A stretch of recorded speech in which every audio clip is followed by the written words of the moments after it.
Very good afternoon, everybody. Today is the third day of our second presentation season, wherein semester 2 students are making presentations on various topics. In last 2 days, we had presentations on the English, British, and European literature in English, which was written normally around two world wars. Today, we have presentation on American literature. In the morning, we had one session, and now we are here for the afternoon session for the presentations. So let us start with the first presenter of the day. Grishma, you can start. Your topic is Death and Darkness in Frost's Poetry, Existential Anxiety and Acceptance.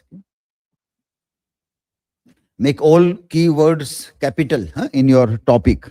Anxiety, acceptance also should be capitalized.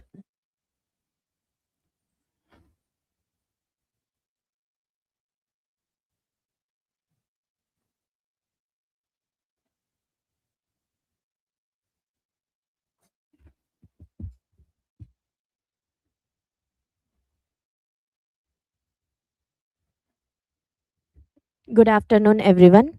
Myself, Krishma Raval, and today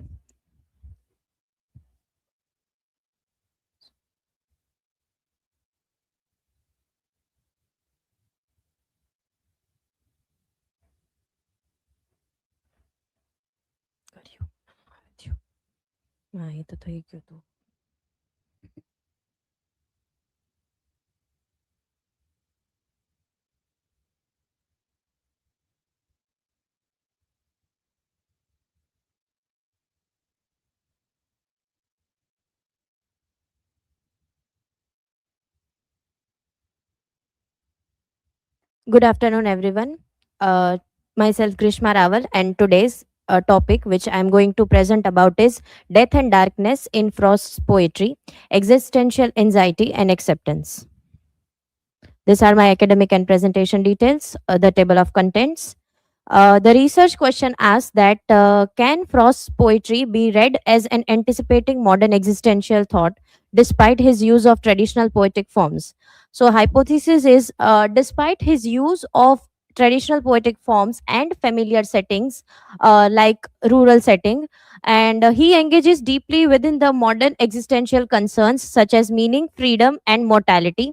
And beneath this simplicity of his language and New England landscapes, his poetry repeatedly confronts the individual's uh, isolation in a different universe, and this anxiety is produced by choice and the inevitability of death.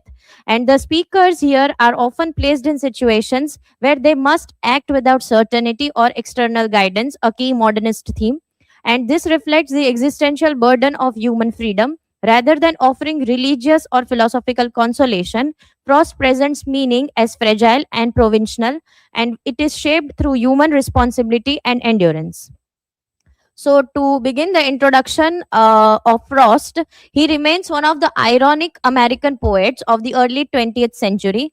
And on another occasion, he has entertained the audiences by demonstrating his comical rhyming exercises using what he called heavy duty poems, such as Departmental. And also, he educated the audience through his auditory attentiveness to language, and he counterpoints it with the sound of sense. And this famous concept, which he explained to John Bartlett in 1913, refers to the vital spoken sound of English syntax, the simple declarative sentence used in making a plain statement. So rather than offering consolation or stable meaning, his poetry presents anxiety as an inescapable condition of existence and intrinsic to our being and our development. Anxiety, with its disruptive, uncontrollable character, continually tests and haunts the subject's self mastery. It is an affect more sensed than sensible, indefinite in its origins and ends, and a condition in which there is nothing to fear, a fear that has no thing, nothing as its object, and thus anxiety stems from the lack of any identifiable object, no thing to fear. Because of this intermediacy, anxiety cannot be dropped or managed. Instead, it overflows the bounds of all proposed containers, and which leaves the subject in a state where the real source of anxiety has been misapprehended, which Hendrickson argues in the article. And the darkness as psychological and existential space is being seen in his works.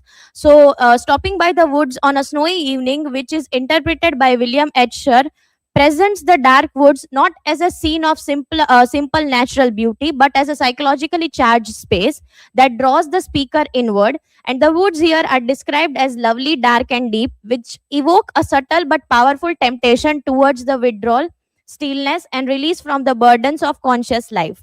And rather than offering comfort, this darkness is suggesting a moment of existential silence and isolation, which is intensifying this inward pull.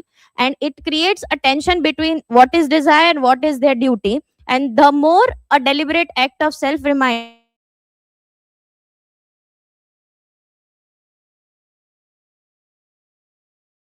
a conscious avoidance of obligations of life. So rather than offering comfort or spiritual clarity, the darkness in Frost's poetry becomes a site of confrontation where the individual is forced to face life's uncertainties alone. In Acquainted with the Night, the speaker wanders beyond the furthest city light, which encounters a universe where time is neither wrong nor right, and it suggests the absence of moral certainty, whether we should morally imagine night as clear or day as clear, that remains fragmented.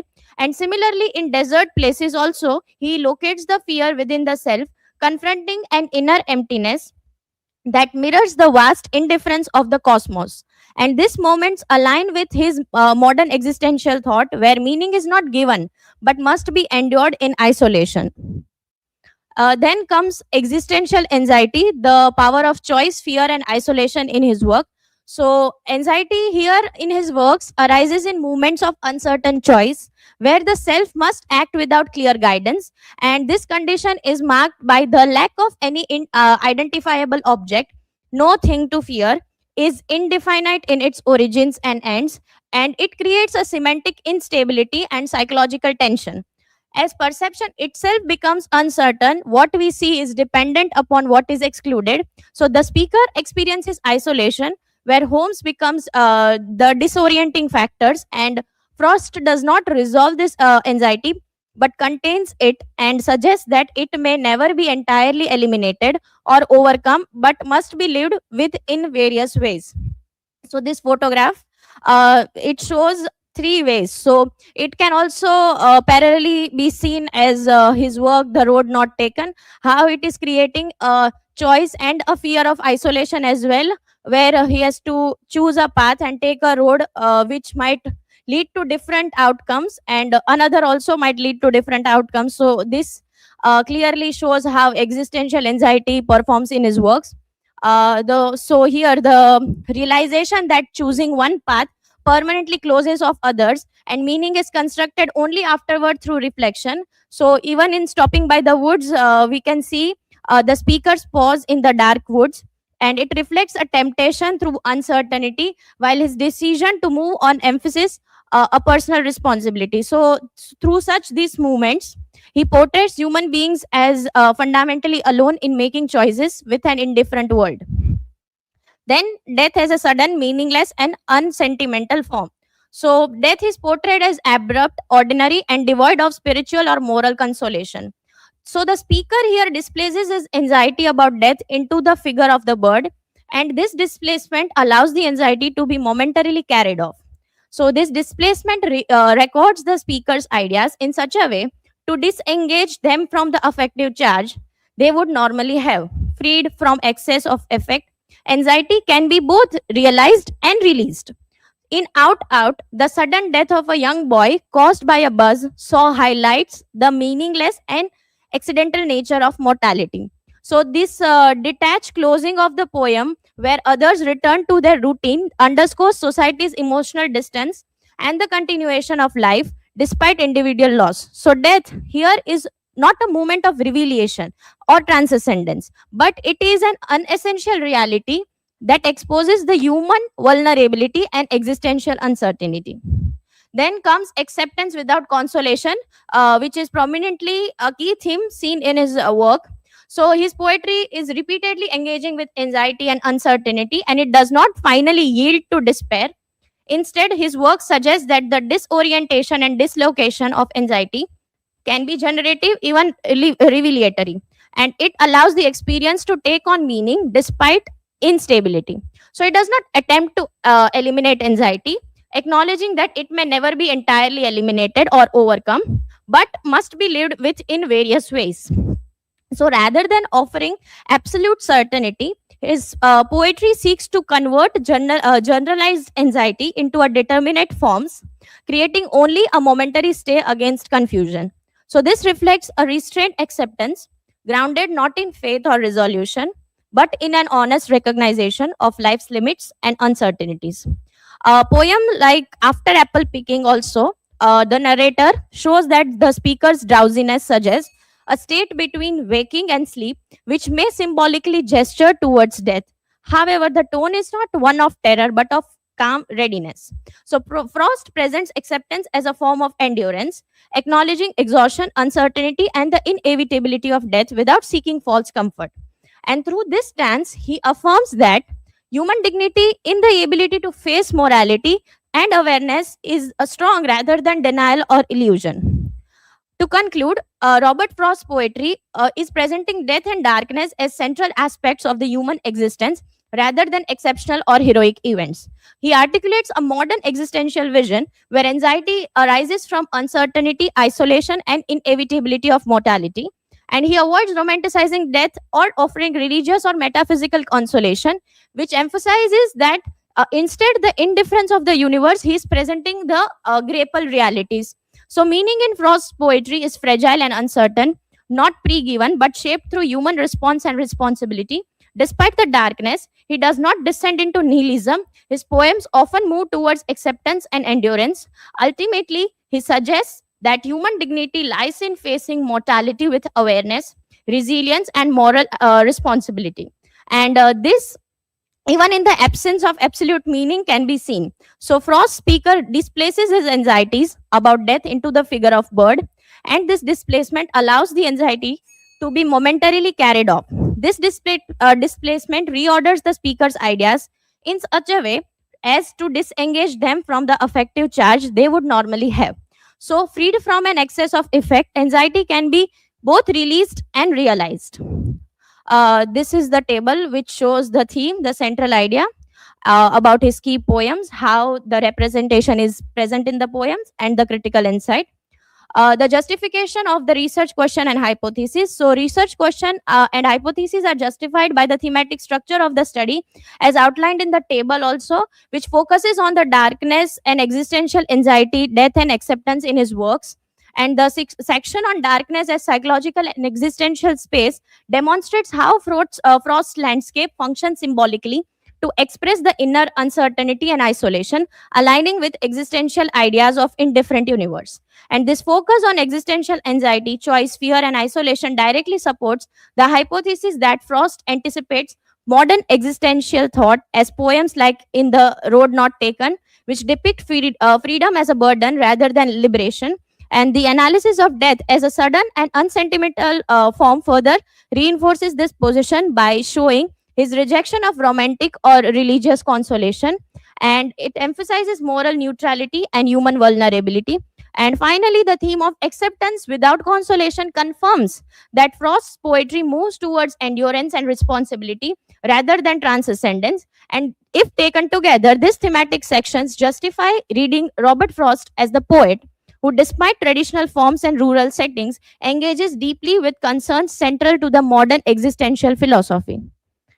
These are my learning outcomes, the references. Thank you. If anyone would like to have any questions, feel free to ask.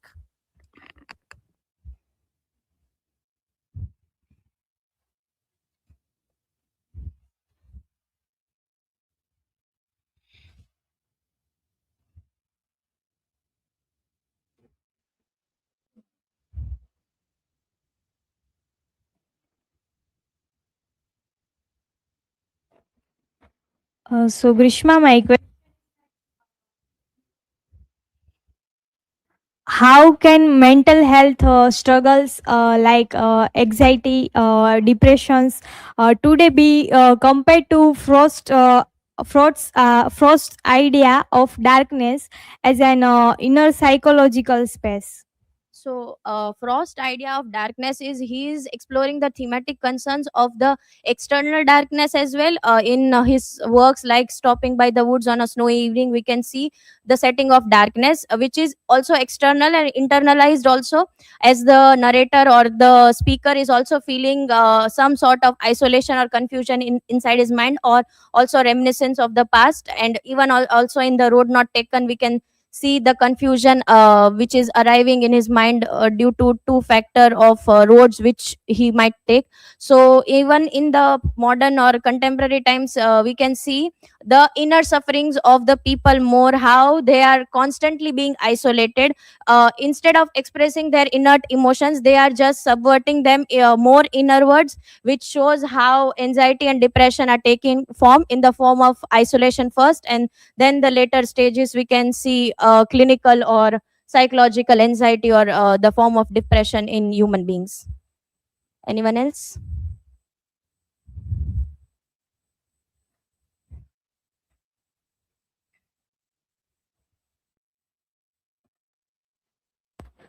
Can you relate?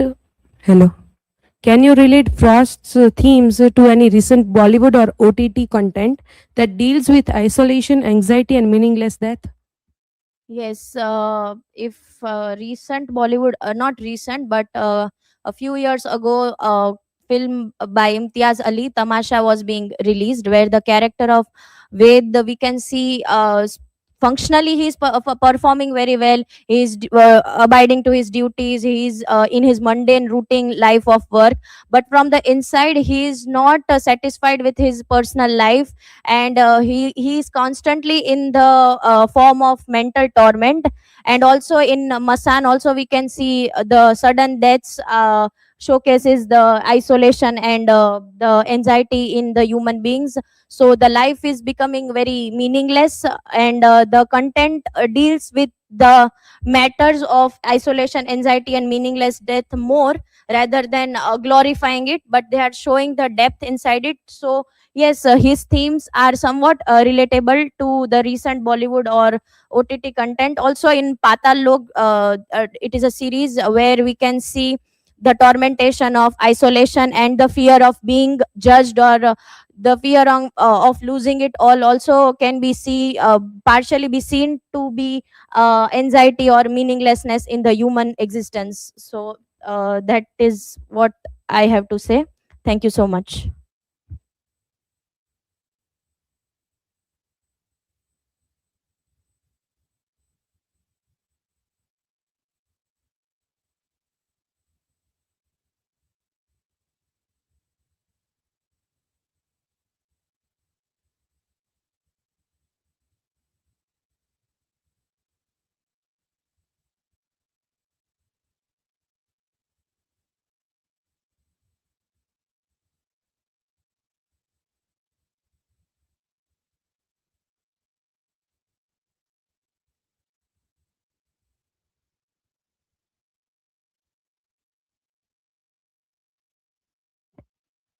Hello.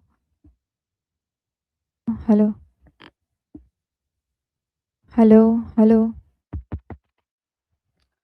Hello everyone. Myself Kruti Vyas, and today I'm going to present my topic on transcendentalism as the philosophical bridge between eco-criticism and sustainable development through immersions and thorough. This is my presentation details and academic details, and this is my presentation outline.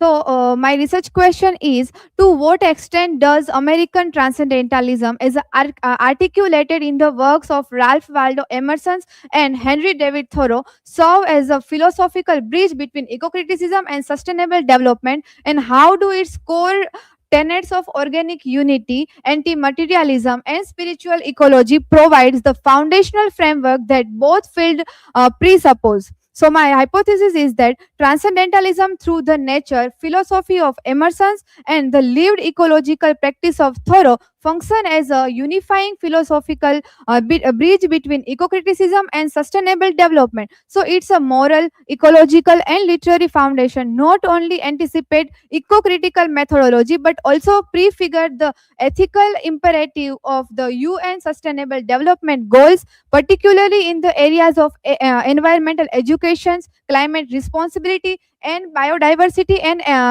anti-consumerism.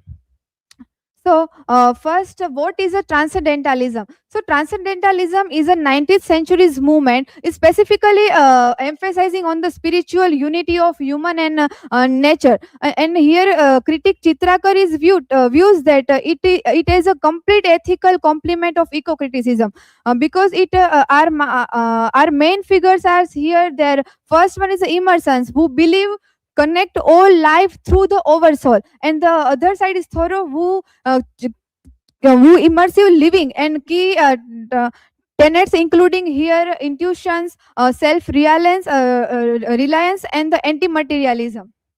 Then eco-criticism, origin and the scope. So eco-criticism, according to Misra, define it studies of literature's interaction with the environment. And here other critic Marcel is urge us to see nature as a protagonist, not nature as a protagonist rather than just a romantic engagement. We also must define sustainable development as a meeting present needs to the without compromising future generation, as per the 1987 report. This is an infographic. It shows foundation of eco-criticism that include the study of literature and environment with the by representing the natural world. And next one is a nature as a spirit, Emerson's philosophy. So here Emerson's is introduce the oversoul, unifying all life, which focuses on self-reliance, is actually ecological and self-sufficiency. Next slide is a Thoreau's Walden and ecological vision. So Thoreau is deliberately living at a Walden pond and makes him our proto-eco-critic. As a Sarma argues that he valued nature intrinsically, not just as a resource. But Vipin Sarma adds that Thoreau is famously critic technological progress when it was diverse from ecological wisdom.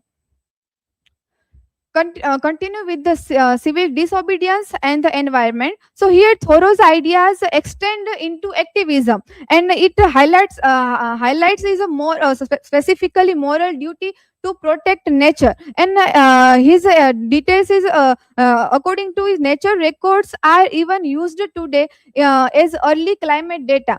And by merging deep observation with the resistance, Thoreau built a foundation literary theory like early environmentalism and modern science. Transcendentalism, eco-criticism, the philosophical bridge. So how? So here is the first half of our bridge, that transcendentalism is directly inform eco-criticism, because both value the spiritual unity of nature. So by this intuition and the anti-materialism, transcendental philosophy helps to us to expose human-centered biases in the literature, and laying to groundwork for the modern and ecological and ethical engagement as well. How the connection to sustainable development. So now I build the second half of the bridge about sustainable development, because it connecting this 19th century's ideals to the UN's sustainable development goals. So here we have four major goals. First, quality of education. So, second one is a life on land, and third one is a climate action, and fourth one is a responsible consumption. And next one is a Thoreau's legacy for climate change. So here critic argues that Thoreau gave us two things. First he gives empirical data over 150 years of climate tracking based on his Walden pond. he's a Walden general in Walden general. And the second thing is a rhetorical modern in which he showed us that how to communicate ecological urgency to the public. And Thoreau is proved that literary practice and scientific observation are not just mutually exclusive, but it also which is a very foundation of eco-criticism. So here my hypothesis proved. My hypothesis is here successfully proved because transcendentalism is served as a exact philosophy of bridge we hypothesize. And Emerson and Thoreau believes in nature spiritually significance birth the field of eco-criticism, and their practice of simplicity, ecological responsibility map perfectly on modern UN SDG means Sustainable Development Goals. So the bridge is here confirmed. And to conclude, American transcendentalism successfully bridged the gap between eco-criticism's literary analysis and sustainable development's policy goals, and to a significant and a foundational extent, transcendentalism provides the moral, literary, and ecological roots without which neither eco-criticism nor sustainability ethics could have emerged in their correct form. So here is a key takeaways. If you remember nothing else, keep these key takeaways in your mind. First is nature is spiritual and not just a stuff. Emerson is a big picture because he known for his oversoul and original global citizenship. The third one is a Thoreau is a action man. He is lived in philosophy and provided data as well. And the bridge is between literature, science, and policy are not separate. They all rely on philosophical heart of transcendentalism of the function effectively. So here is my learning outcome. So through my presentation, I have learned the why and behind the how of sustainability, because we 150 years old text we here match this with the 21st century's problems, and we thinking by blending literature, philosophy, and science. And importantly, we understand first organic unity with the idea that the text we write and the trees we plant, they both are part of exact same living system. And this is a detailed infographic which overall describing my presentation. Here are the references. Thank you. Please, questions are welcome.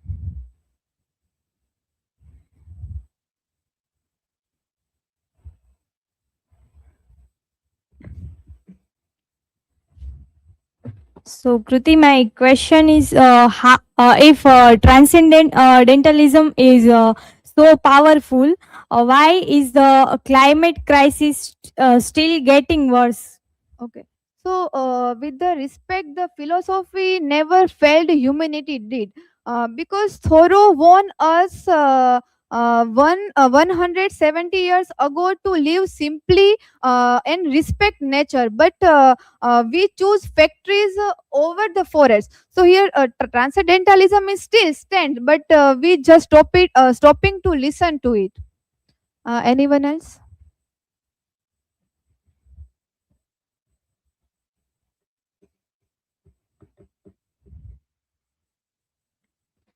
So, my question to you is, can a philosophy developed by privileged Western thinkers truly apply to today's global environmental justice struggles? Yeah. So first of all, transcendentalism is not about privilege; is about majorly principles. Because the idea that nature has inherent value and all life is interconnected belongs to no single culture. In fact, India's own Vedantic philosophy echoes the same sound and same truth. But here, Thoreau is simply gave it in literary style. Okay, so that is all from my side. Thank you.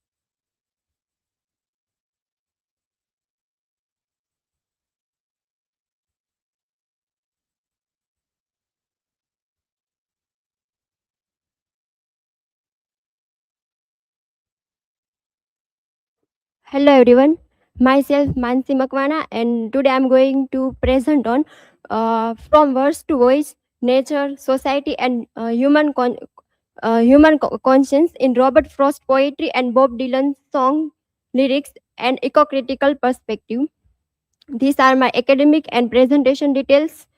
My research question is asked: how do Robert Frost's poetic words and Bob Dylan's musical voice differently represent nature, society, and human conscience, and how does these differences, when examined through an eco-critical perspective, shape ecological awareness and both personal reflection and social responsibility?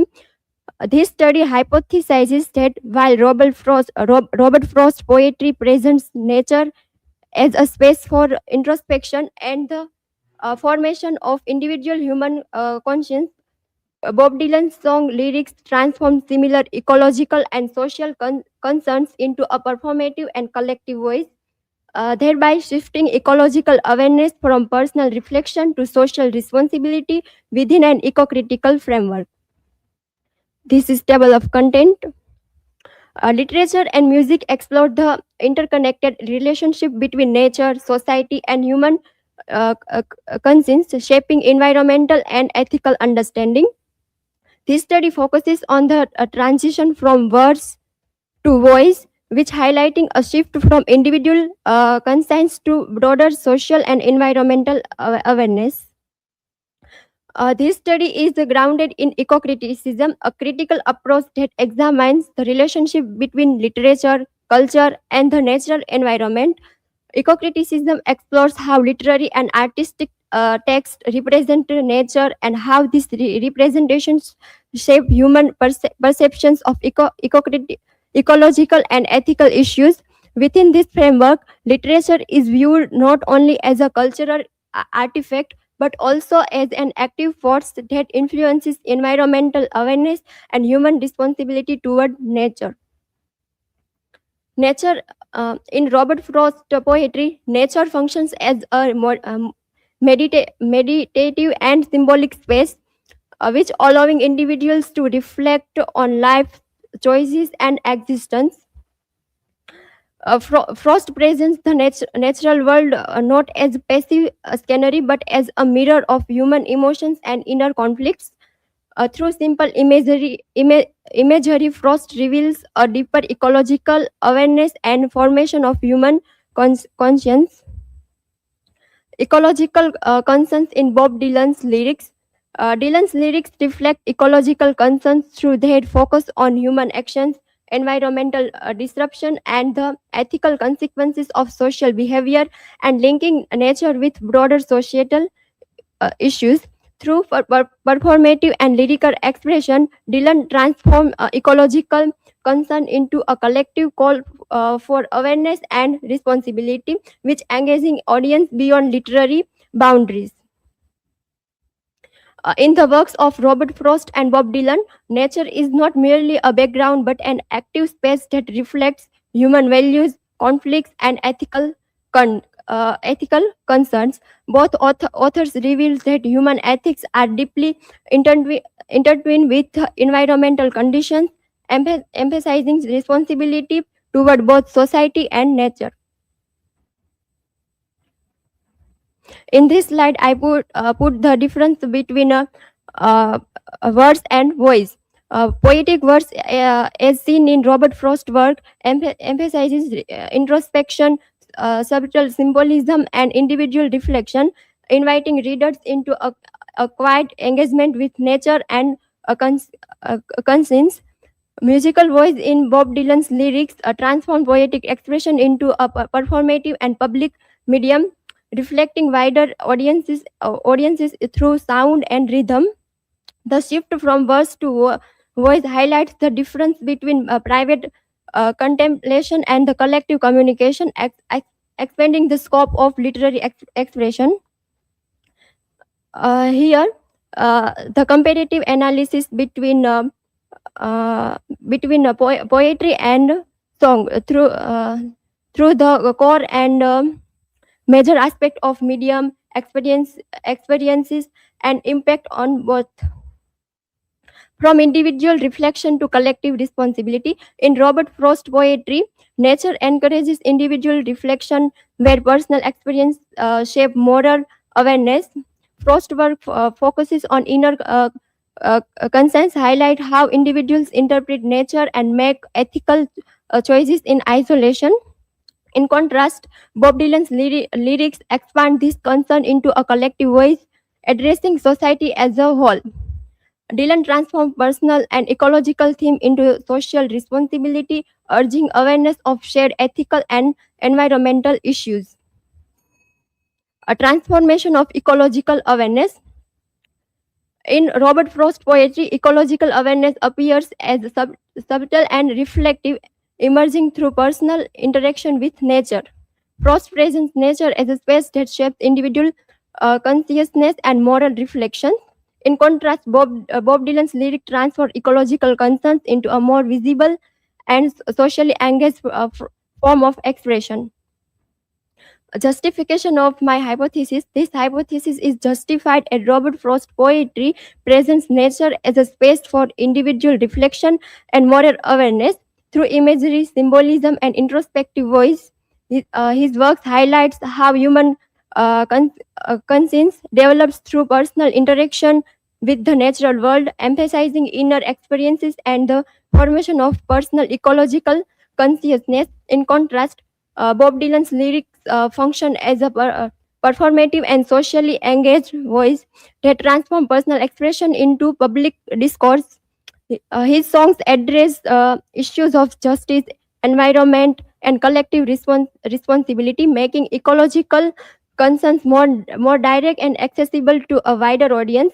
This contrast between Frost's introspective words to Dylan's collective voice supports the hypothesis by demonstrating a shift from individual reflection to broader social awareness within an eco-critical framework. In conclusion, Robert Frost poetry presents nature as a space for individual reflection where ecological awareness develops through introspection and moral conscience. This is my learning outcomes throughout this presentation. These are references and questions are welcome.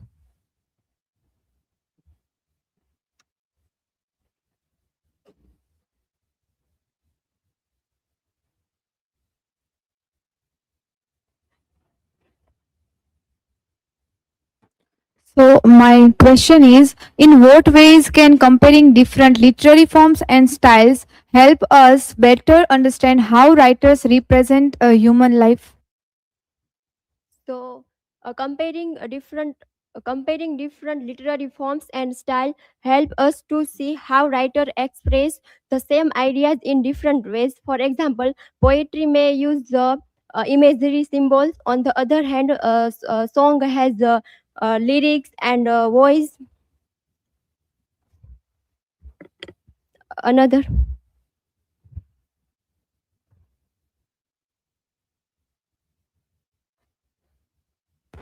So, my question is, how do writers use nature to express human thoughts and emotions? Writer use nature to show human feelings and thoughts by connecting natural elements like trees, season, rivers, weather with emotions like sadness, happiness, peace, or struggle. So, thank you. This is from.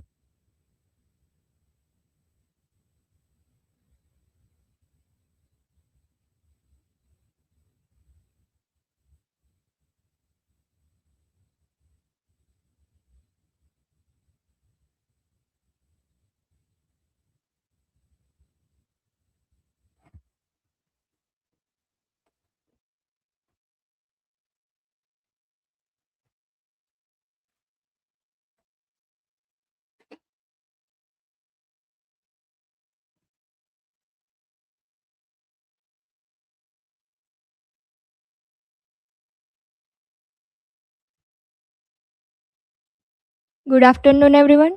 My name is Mithil Halaya. Today, I am going to present my topic Addiction, Illusion, and the Fragmented Self. reconferring the symbolic economics of escape in a long day's journey into night and the contemporary psychological condition. This is my academic information and presentation details. This is the table of contents. So my research question is, how does long day's journey into night construct addiction as a symbolic economy of escape mediated through illusion, and how does this process produce a fragmented temporarily dislocate and psychologically unstable subjectivity that anticipates the contemporary psychoculture condition? My hypothesis is this study argues that in long day's journey into night, addiction is not merely a condition of dependency but a structured symbolic mechanism of escape, sustained through illusion, denial, and repetition.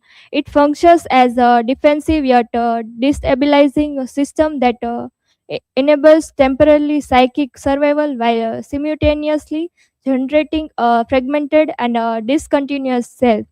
Uh, uh, through stable symbolic structures leads to compulsive cycle of escape. Furthermore, these dynamics extend beyond the text, reflecting the contemporary psychoculture condition where identity is increasingly constructed through illusion, consumption, and performative selfhood. Introduction. Long Day's Journey into Night by Eugene O'Neill's offers a profound exploration of addiction, memory, and psychological fragmentation within the Tyrant family, rather than presenting addiction merely as a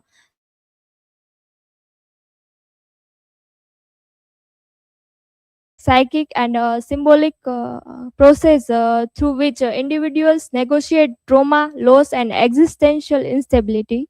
Illusion emerges as a central mechanism that enables characters to escape unbearable realities, functioning not simply as a deception but as a necessary structure of survival.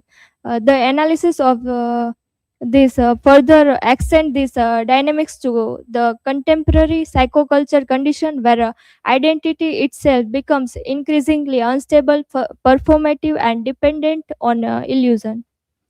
Theoretical framework: addiction and illusion.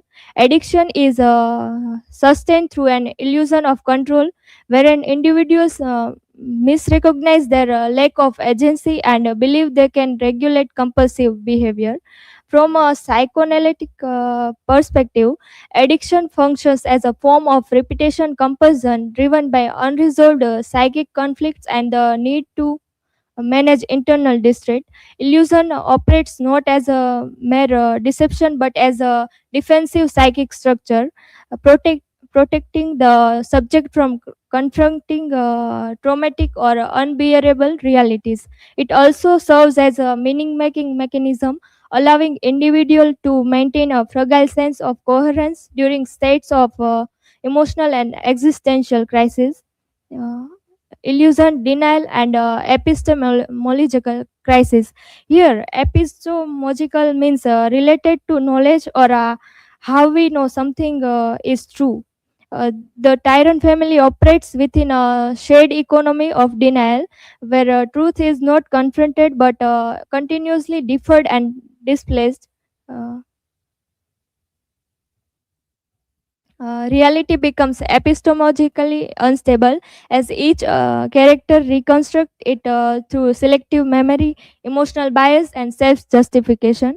Illusion functions not merely as individual delusion but as a collective rational structures.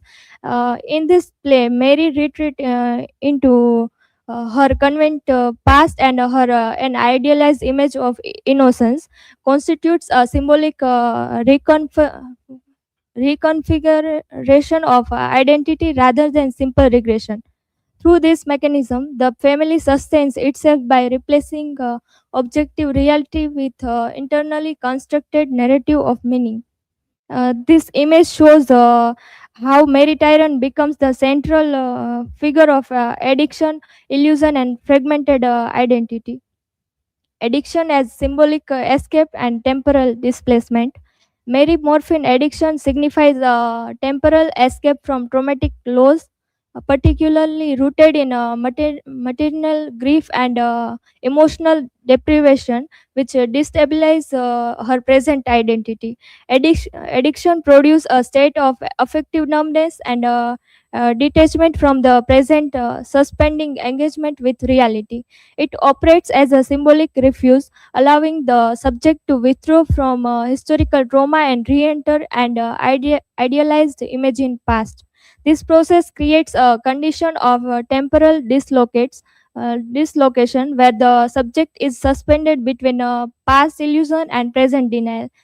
As Hayes argue that demonstrate addiction is sustained through the illusion of control and relief, reinforcing the cyclical structure of dependency and repetition. Fragmented self and the crisis of agency. The combined effect of addiction and illusion lead to the disintegration of unified subjectivity, producing a self that internally divided and unstable. In this play, Mary embodies a fractured identity, oscillating between past and present, and thus remains incapable of sustaining coherence agency. This condition as a crisis of agency wherein language, intention, and action fail to align. Fragmented self and the crisis of agency. The combined effect of addiction and illusion lead to the disintegration of unified subjectivity. Mary embodies a fractured identity, oscillation between the past and present. This condition as a crisis of agency where language, intention, and action fail to align. Psychoanalytic depth, desire, joysons, and the real. From a Lacanian perspective, addiction is driven by joysons, a form of excessive transgressive enjoyment that exceeds the limit of the pleasure principle. The subject is structurally divided between the symbolic order and the real order. Addiction represents an attempt to access enjoyment outside symbolic constraints, bypassing the limits imposed by language and social order. Contemporary psychoculture condition, the new economy of escape. The dynamic of addiction and illusion in Long Day's Journey into Night extend beyond the domestic sphere, reflecting a broader structure of late modern psychoculture life. In contemporary society, identity has become increasingly commodified, shaped through market logic, performative, enacted rather than inherently possessed, dependent on external validation rather than internal coherence. As Gabriel argues, consumer culture operates as a system of new opiates, providing from forms of illusory satisfaction that mask deeper existential lack. Modern subject construct identity through consumption practice and the substitution of the symbolic meaning with material signifiers, leading to superficial coherence. This is the infograph. This shows my whole presentation and the symbolic economy of addiction, illusion, identity, and the in the tyrant family. Conclusion. In conclusion, Long Day's Journey into Night reconceptualize addiction as a deeply symbolic and psychological phenomenon embedded with structure of illusion and denial. The Tyrant family demonstrates how individuals rely on illusion as a means of psychic survival, even as it destabilizes truth and fragmented identity. Ultimately, both the play and modern society expose a shared condition. Individuals remain trapped within symbolic economies of escape, where illusion sustains existence but simultaneously depends fragmentation and existential dislocation. These are the learning outcomes. I understand how Long Day's Journey into Night represent addiction as a symbolic and a psychological process rather than mere physical dependency. I apply psychoanalytic concepts such as repetition, compulsion, illusion, and joysons to literary analysis. Critically analyze the role of illusion and denial in shaping subjective reality, and sustaining psychological survival. It connects the play themes to the contemporary psychoculture condition of commodified and performative identity. This develop advanced skills in integrating literary criticism with psychoanalytic theory for academic analysis. These are the references. Thank you. Now questions are welcome.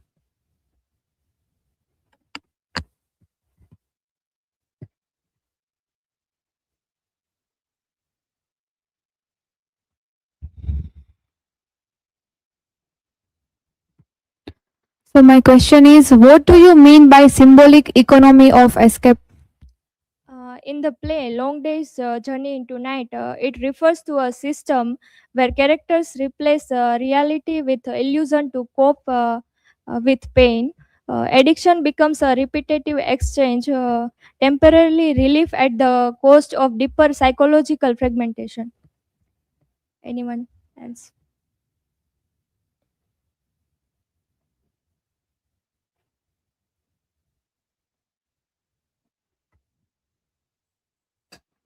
My question to you, how does the play anticipate the contemporary psychocultural condition?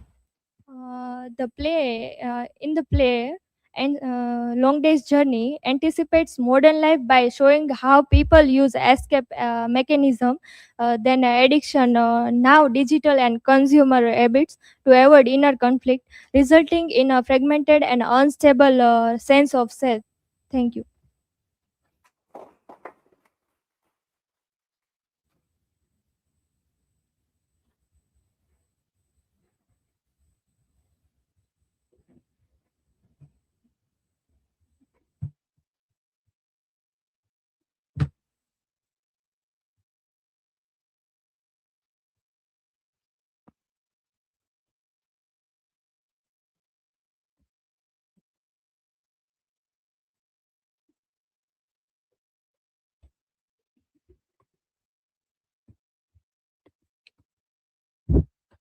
Good afternoon, everyone.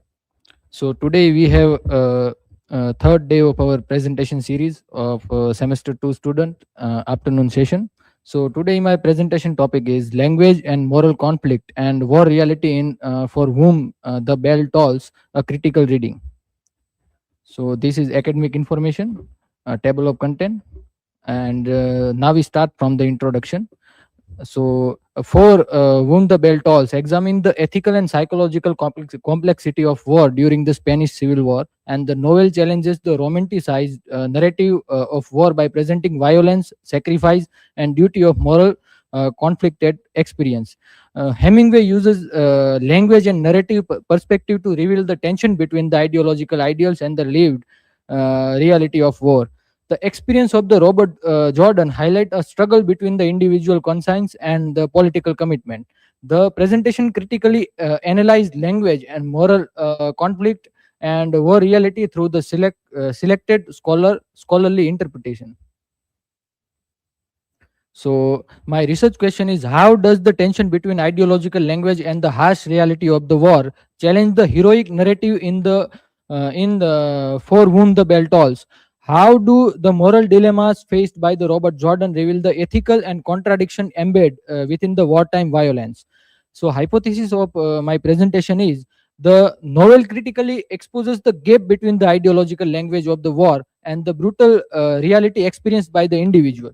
Through the Robert Jordan's moral struggle, Hemingway present war as a space of ethical conflict rather than the heroic idealism. So now we discuss the language and the war reality. Uh, so Stephen argues that the Hemingway uses the language to create what he calls a tension between language magic and the concrete reality of the war, where the ideological words attempt to give order and meaning to the violent event. Political and revolutionary rhetoric in the novel often portrays war as a purposeful and heroic, yet the narrative repeatedly exposes the brutal and chaotic reality experienced by the character. According to Stephen, the language used by the character attempts to justify violence and maintain ideological belief, but it ultimately reveals the moral uncertainty produced by the war. And through this contrast, rhetorical language and the lived experience, the novel critic romanticizing representation of the war and exposes the human cost behind the political ideals. So now we discuss about the moral conflict and the ethical responsibility. Slatov argues that the central moral tension in the for whom the bell tolls lies in a ethical problem of the killing within the context of the political struggle. The novel portrays violence not as a heroic action, but it as a moral trouble necessity that the challenges the character sense of humanity. As we know, some novels and poems glorifies the war, but here violence not portrayed as a heroic action, but it is depicts as a troubling necessity that the challenges the character sense of the humanity. According to Slatov, Robert Jordan's reflection revealed the awareness that the war forces individual to compromise personal moral values in the name of the ideological duty. This ethical conflict exposes that the Slatov calls a great scene. Great scene is a concept that the converting people with the feeling and conceit into a war machine, and the transformation of the human beings into an instrument of the violence within the political conflict. So now we discuss about the war experience and the individual responsibility. It is a critical argument from the Ben Stoltzfus. And Ben Stoltzfus argues that for the whom the bell tolls represents the Spanish Civil War not merely as a political struggle, but it as an experience that the test the moral responsibility of the individual. By the comparing Hemingway's novel with the Andre Marlock's El Espoir, Stolfus notes that the Hemingway focuses more on the personal consciousness of the individual soldier rather than the collective revolutionary ideology of some group or country itself. And Stolfus suggests that the novel emphasizes the tension between the individual responsibility and the ideological duty, reveals the complex human dimension of the wartime experience. Narrative development and thematic depth. This is a critical argument from Linda Welsheimer Wagner. And the Linda Welsheimer Wagner argued that for the whom the bell tolls represent a careful development stage in the Hemingway's artistic process, where the narrative structure deepens the exploration of the war, sacrifice, and human responsibility. Wagner explained that the Hemingway gradually shaped the novel themes through the revision and the reflection, allowing the narrative to present war not as a heroic spectacles, but as a complex human experience. The development of the character, such as Robert Jordan, reflect a psychological depth that highlight the emotional and moral pressure created by wartime decision. According to Wagner, this narrative marination allowed the novel to integrate personal relationship, ethical conflict, and the historical reality into unfitted thematic structure. Critical discussion of the several critics. The critics collectively reveal the tension between the ideological language and the lived reality of war, showing that how a political rhetoric attempt to impose the meaning of the violent experience. The ethical dimension of the war emerges through the character struggle with the violence, where a necessity of the killing produces profound moral conflict and challenges human value. And the novel emphasizes individual responsibility within the political conflict and portraying the Robert Jordan's action as a conscious moral decision rather than the simple ideological loyalty. Together, this interpretation suggests that the novel critic romanticized the narrative of the war, where the instead foregrounds the ethical and the psychological consequences of the violence. This is a complete infograph of this entire presentation. And now we discuss conclusion. The analysis demonstrates that for whom the bell tolls critically challenges the traditional heroic narrative for the war by the exposing tension between the ideological language and the lived reality of the violence. The moral dilemmas experienced by the Robert Jordan reveal that the war forces individual into ethical contradiction, where the political duty conflicts with the personal conscience. The novel therefore present war is not as a collective heroic struggle, but as a space where the individual responsibility and the moral awareness become the central. Through its narrative development, psychological depth, and the text foregrounds the human cost ideological conflict and the question simplified representation of the heroism. Ultimately, novel suggests that the true reality of the war lies not in the heroic rhetoric, but it is an ethical burden placed upon the individual who must confront the violence and the responsibility within the historical conflicts. So these are the references. Thank you, and everybody is free to ask question.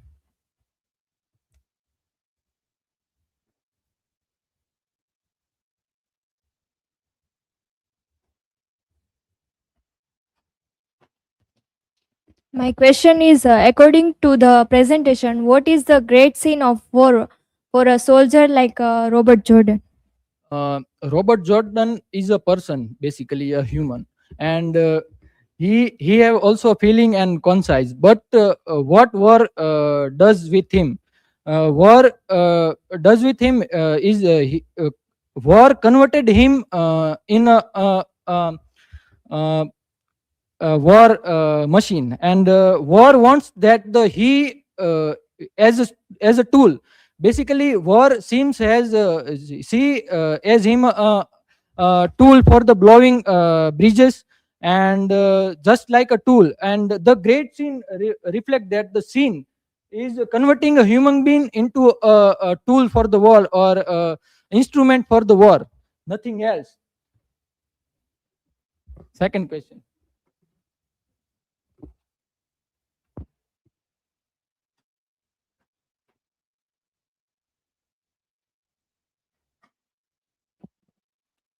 My question to you: what does Robert O. Stephens mean by a language magic in the context of war? So basically, human created first a mirror, but mirror are too much realistic. Then we create Instagram and Snapchat filters, which do the messy room into a five-star hotel, and also people into Captain America of the Civil War, American Civil War. And this is language magic is like that. Language magic what do? It's convert the chaos of the war and uh, reality of the war, and slaps it with the heroic filter, and then present it. And then we whenever we read the novel and some heroic poetry, then we see that the it glorifies war, and also it's by the patriotism and the nationalism, and also with the proudfulness of being participating in the war. And it's so like that. But the reality of the war is something else. And Hemingway is a person who depicted war as it is. And we can say that the Hemingway is a transparent glass. And he what he does, he depicts the entire real reality of the war to us by the for the whom bell tolls. Thank you. This is from my side.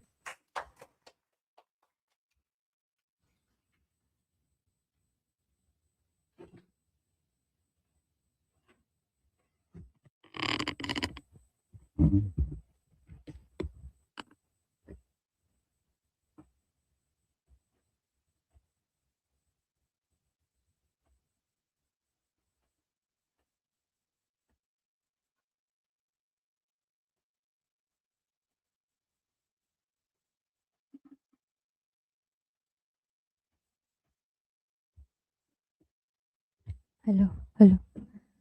Hello everyone, myself Nidhi Pandya. Today is my topic of paper number 108. The American literature is civil obedience across the time, the legacy of the Thoreau in the Great Thunberg's climate activism and the Black Lives Matter movement. These are my academic details and presentation details. These are table of contents. Here is my research question. How does the Henry David Thoreau's civil obedience continue to shape the moral frameworks, strategies, and practices of the contemporary non-violent movements such as the Black Lives Matter and the Fridays for the Future? My hypothesis is that Henry David Thoreau's civil obedience provides a continuing intellectual and the moral foundation for the contemporary non-violent movements, as evidenced by the persistence of the convention-driven resistance, non-violent tactics, and the demands for the systematic transformation in Black Lives Matter and the Fridays for Future, despite their adaptation to digital, intersectional, and the transactional contexts. Introduction. Civil obedience remain one of the democracy's most effective non-violent tools. From the Thoreau's solidarity stand against the slavery and the war to today's global youth movements, the same moral logic persists across the time. Here it is shown that the Black Lives Matter and the Great Thunberg's activism breathe fresh life into the Thoreau's principle, while the confronting the 21st century racial and the climate injustice.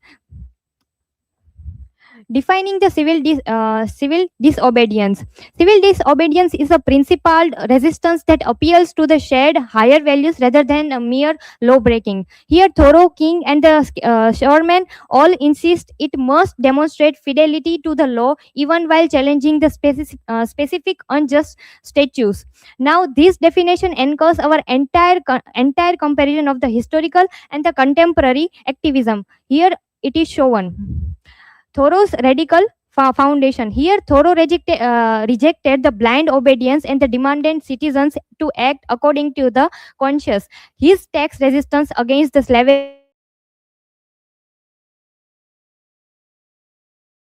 the today's activists in the Black Lives Matter and the Fridays for Future inherit this uncompromising stance for moral duty and outweighs legal compliance when the government perpetuate the harm.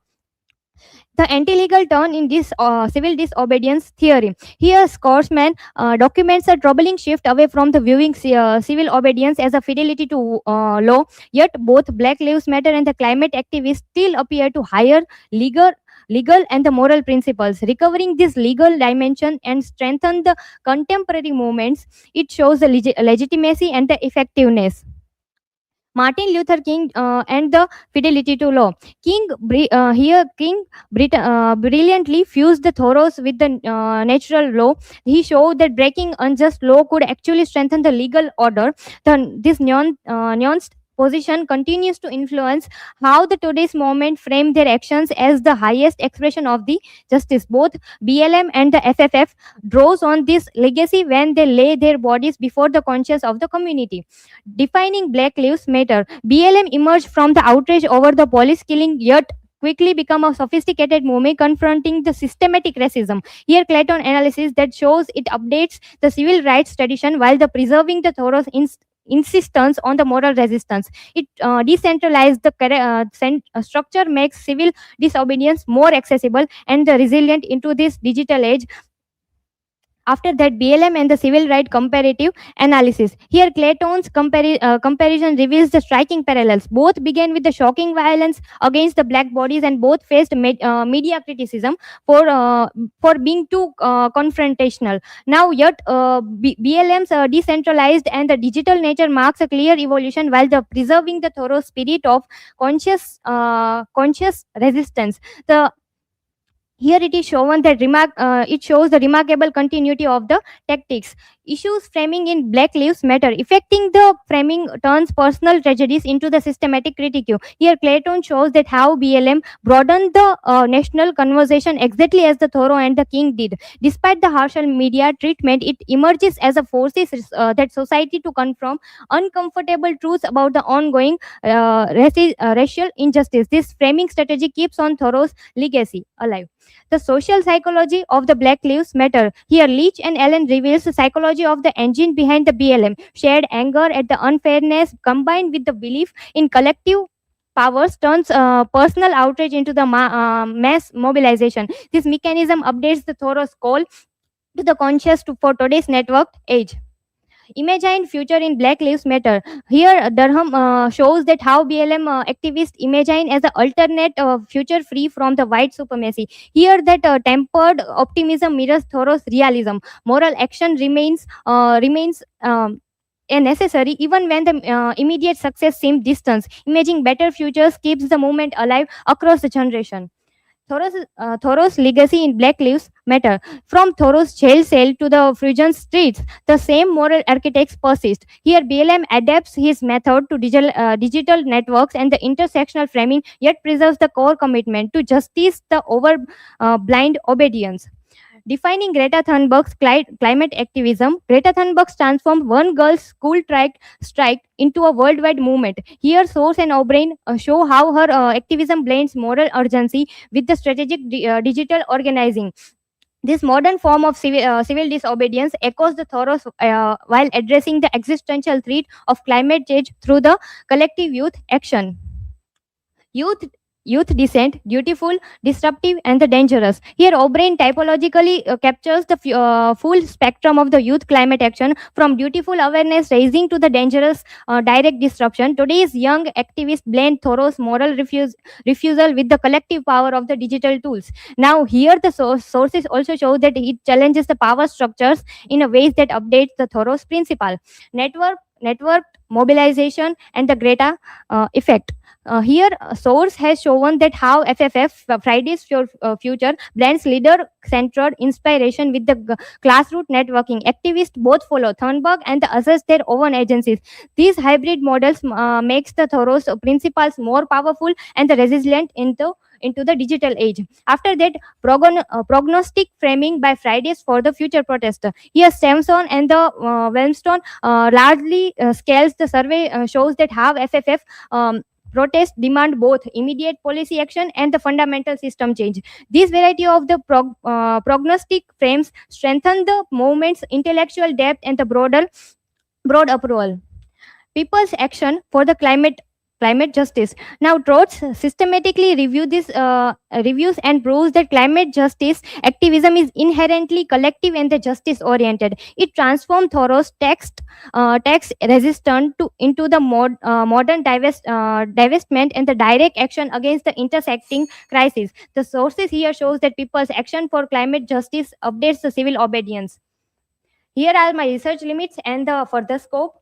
My hypothesis is justified and it analyzed the selected text fully justified that thorough civil disobedience emerges as a lasting moral and intellectual foundation for the contemporary non-violent movements such as Lives Matter, Fridays for the Future. Both movements reflect the continuity in the ethical reasoning, non-violent strategy and demands for the systematic change while the adapting this principle to digital, intersectional and the transitional context. Rather than diminishing over the time, civil disobedience continue to function as a powerful and a principal form of the resistance, demonstrating the enduring relevance of the Thoreau's idea in addressing the systematic injustice and the global climate crisis. These are the lessons for today, which shows the which shows the idea of how digital tools help to protest. Now, my conclusion. Civil disobedience has evolved from the Henry David Thoreau's 1849 tax refusal into the powerful global movements that continue to confront systematic racism and the climate crisis within the fidelity to his principle. Black Lives Matter and the Fridays for Future, led by the Greta Thunbergs, exemplify this continuity by the demonstrating that non-violent, conscious-driven resistance remains a living democratic practice. These are my learning outcomes, and this is the infographic of my whole presentation. These are the references. Thank you. Now, if anyone have a question, please feel free to ask.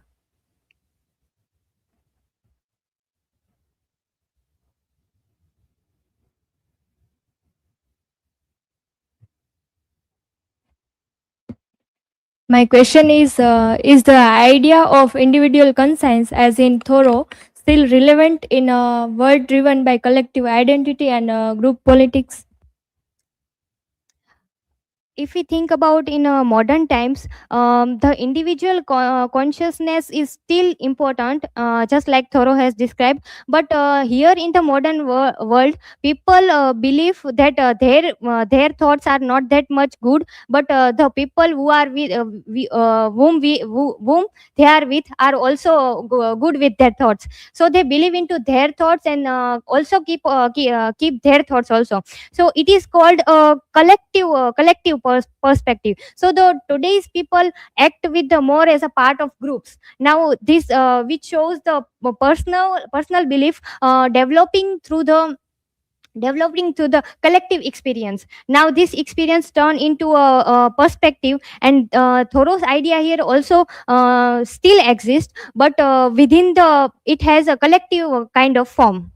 Okay, that is my answer.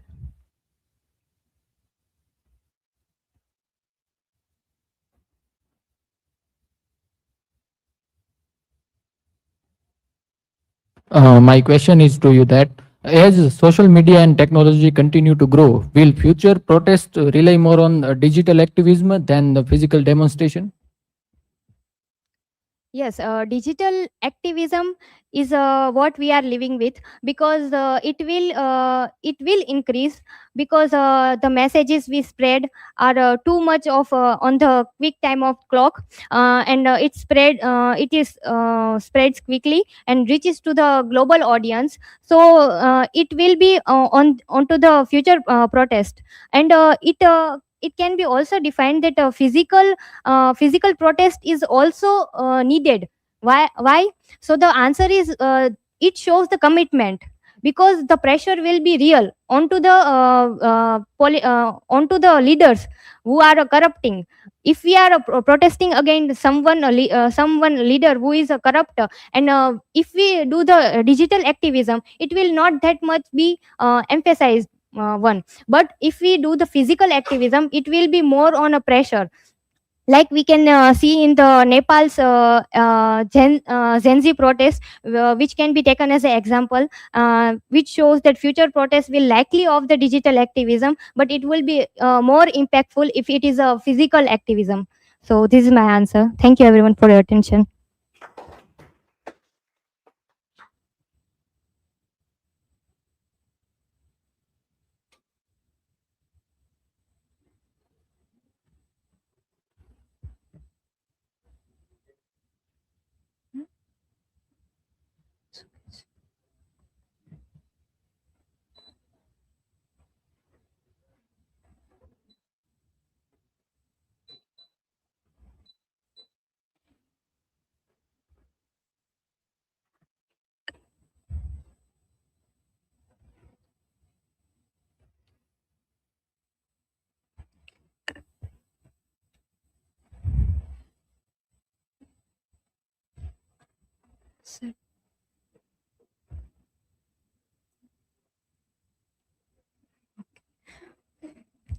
Good afternoon, everyone. Myself Priya Rathod, and today's my presentation topic is journalism as resistance, Margaret Fuller, and the ethics of reporting in an era of fake news. These are my academic details and presentation details. This is table of contents. So my research question is: can Margaret Fuller's journalistic practice at the New York Tribune function as an ethical model of journalism as a resistance that challenges the commercially driven misinformation crisis in contemporary democratic societies? Hypothesis: Margaret Fuller's journalistic writing in the New York Tribune represent an early model of journalism as resistance, grounded in rhetorical accountability, civic truth seeking, and effective sincerity. By rejecting dominant patriarchal rhetoric, prioritizing public service over commercial interest, and distinguishing genuine emotional engagement from manipulative spectacle, Fuller's journalism offers a historically grounded ethical framework that directly counters that profit-driven misinformation culture and fake news economy of contemporary media systems. So let's start with introduction. Margaret Fuller joined New York Tribune in 1844 and transformed literary criticism into civic journalism. She connected literary discussion with political and social issues, including prison reform, slavery, and women's rights. Her journalism represents that the press should inform citizens, expose injustice, and hold institutions accountable. Fuller's Tribune practice under close analysis. Fuller's articles illustrate how journalism combines factual observation with moral responsibility. Her review of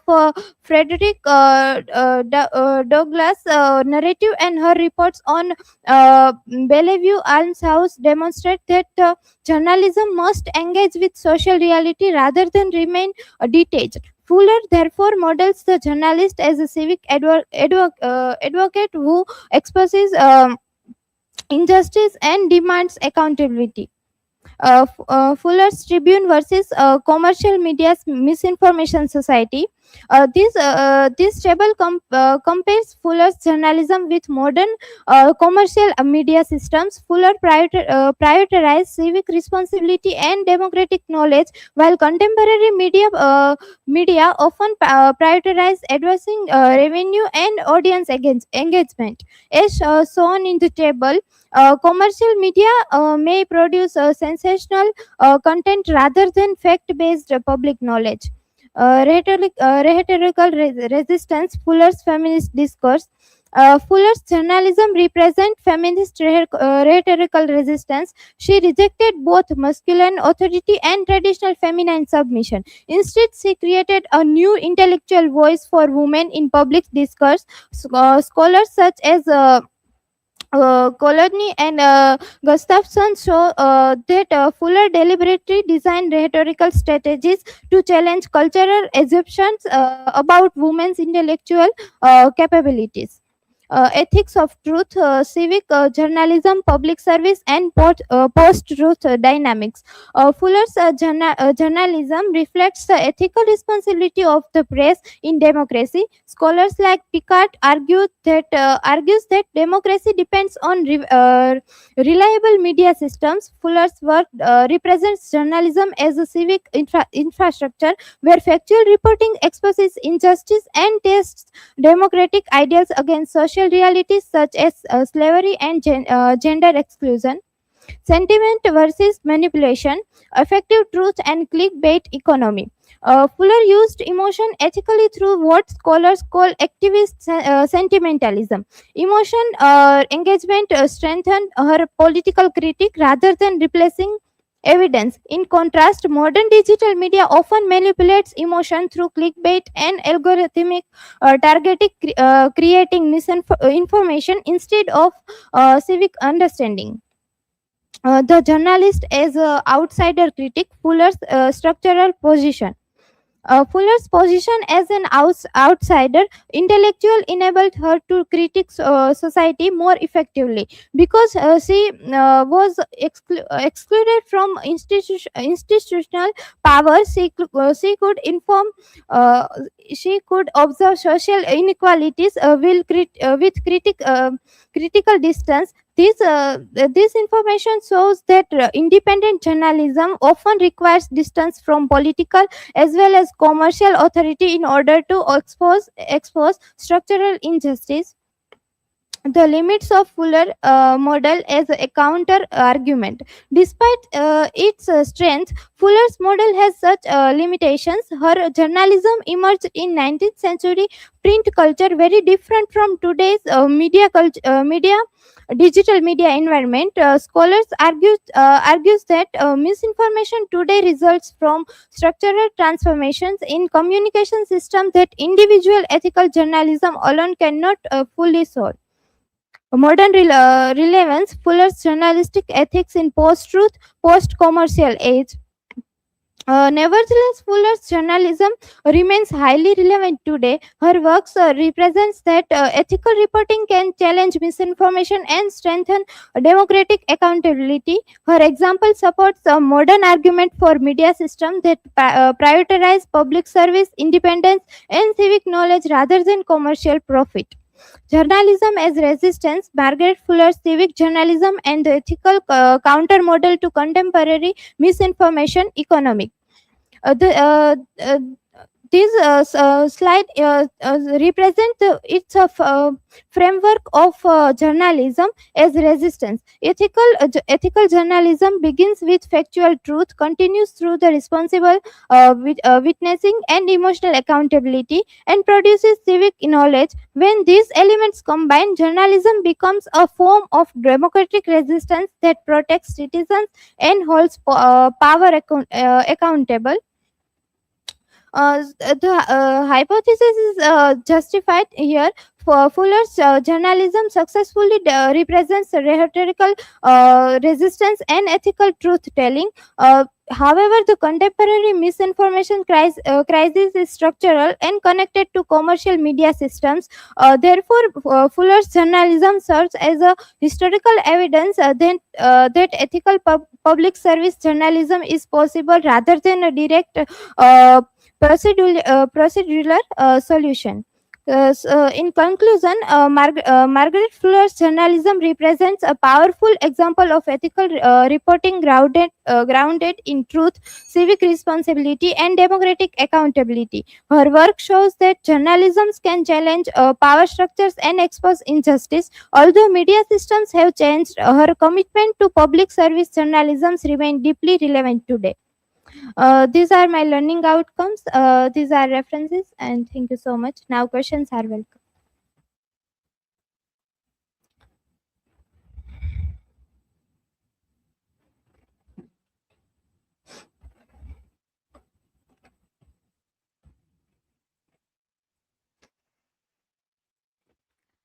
So, Priya, my question is the crisis of fake news primarily a failure of journalistic ethics or a structural problem of the digital media platforms? Yes, it is a structural problem. While ethical journalism remain important, misinformation spreads throughout the algorithm-driven platforms designed for engagement rather than accuracy. Fuller's journalism represents ethical practice, but contemporary solution must involve institutional reforms, media regulation, and public interest journalism models. Next question.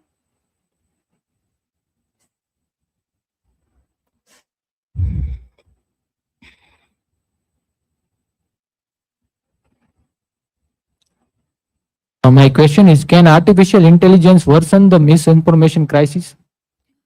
Yes, artificial intelligence can generate deepfakes, automated propaganda, as well as emotionally targeted misinformation. However, AI can also support journalism by improving fact checking and investigative analysis if it is used ethically. So, thank you so much. This is from my.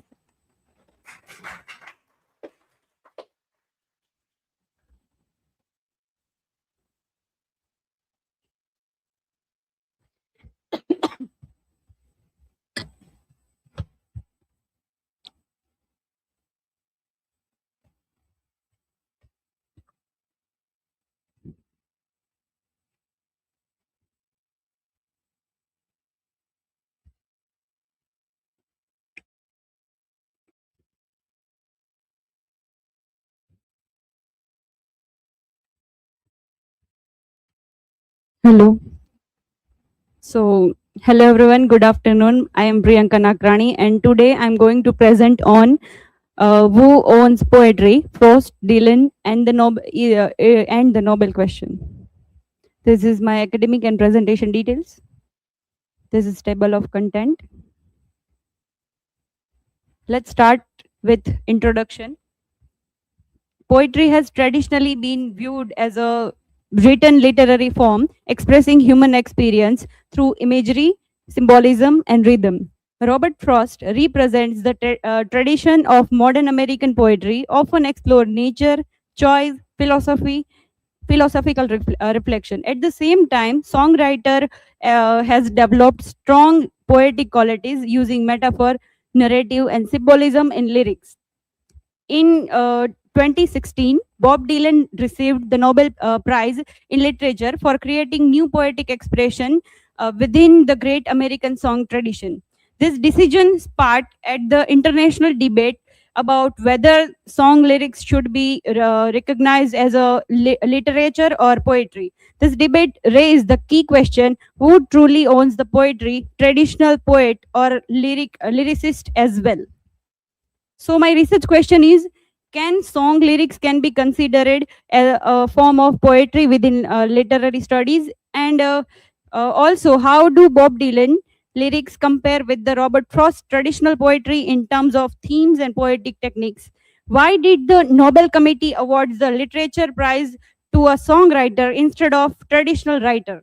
And the other one, and the last one, does Dylan's Nobel Prize suggest a changing definition of literature and poetry? So my hypothesis is song lyrics can function as a poetry because they uses imagery, symbolism, narrative voice, metaphor, similar to traditional poetic techniques. Therefore, Bob Dylan's work demonstrates that poetry can exist beyond printed text, expanding the boundaries of literary expression. So this is the quote. First is by Robert Frost: poetry is when an emotion has found its thought and the thought has found words. And the other one by Bob Dylan: I think of myself more as a song and dance man. This is the image of both the poet and lyricist. Let's first understand poetry. Poetry is literary form that expresses idea, emotions, and human experience through imaginative and structured language. It often uses literary devices such as imagery, metaphor, symbolism, and rhythm to create deeper meaning and emotional impact.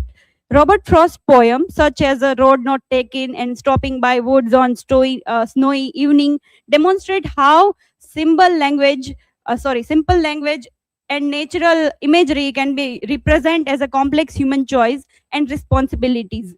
The meaning of poetry can sometimes be ambiguous or open to multiple interpretation, allowing readers to engage with the text in different ways.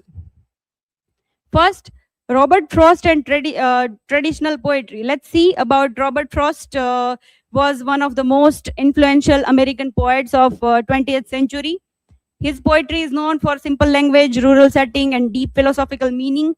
Frost often used nature as a metaphor to explore human life, decision, and his poem reflects the theme of choice, responsibility, isolation, and reflection. Mainly focus on the road not taken, stopping by woods on snowy evening, and fire and ice.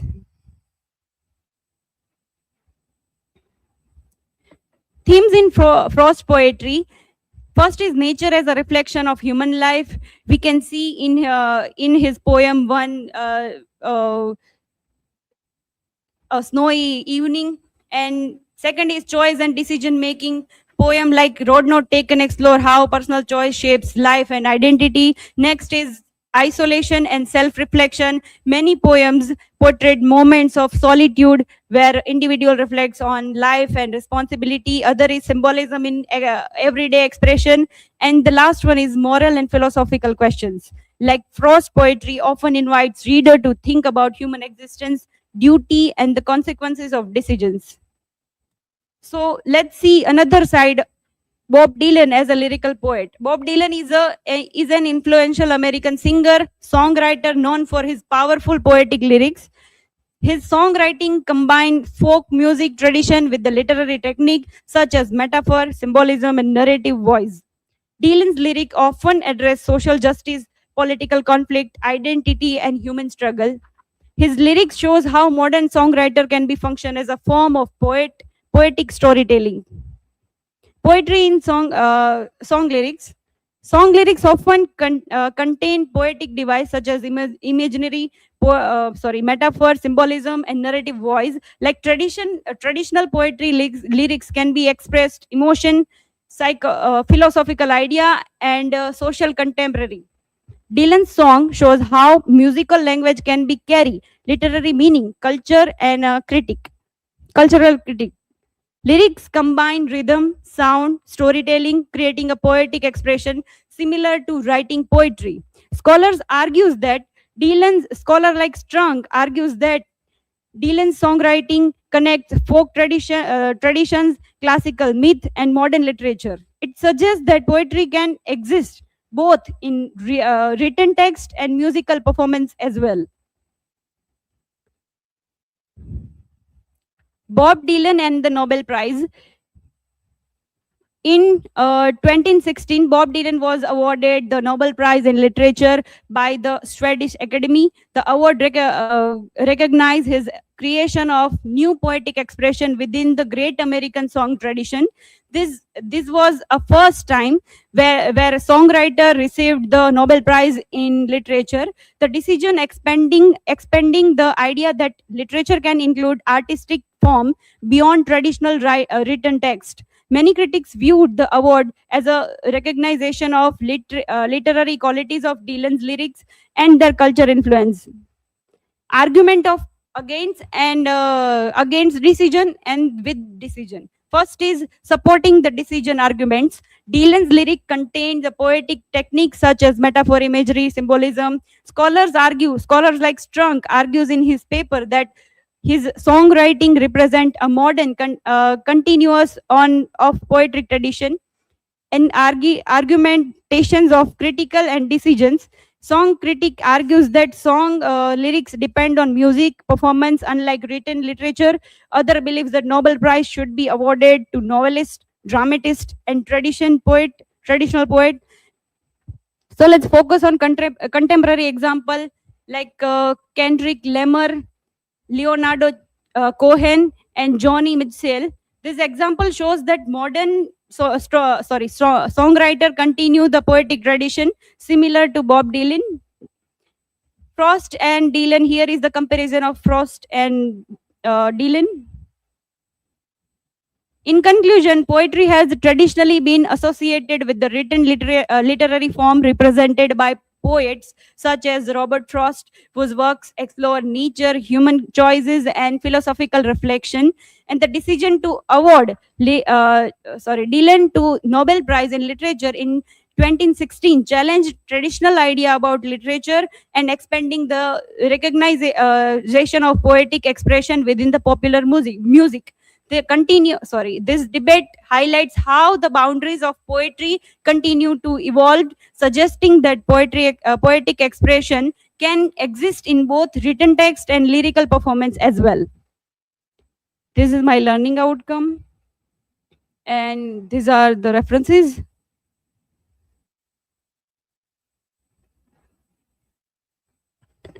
So if anyone has any question.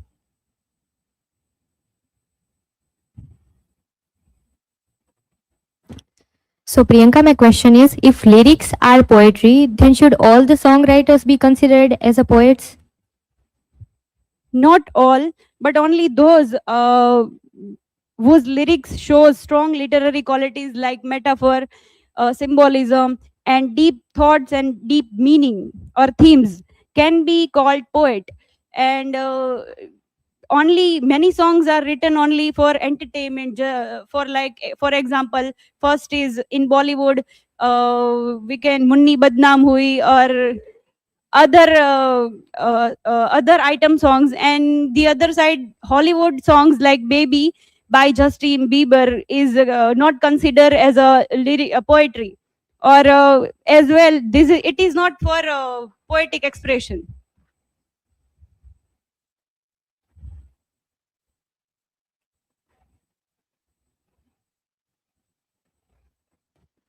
So my question is, do you think music is necessary to understand Dylan's lyrics as poetry? Dylan's lyric can be read as a poetry because they uses imagery, symbolism, metaphor, and even without music. However, music adds rhythm, tone, and emotions, but which makes the meaning very stronger and clearer. So thank you everyone. This is from my side.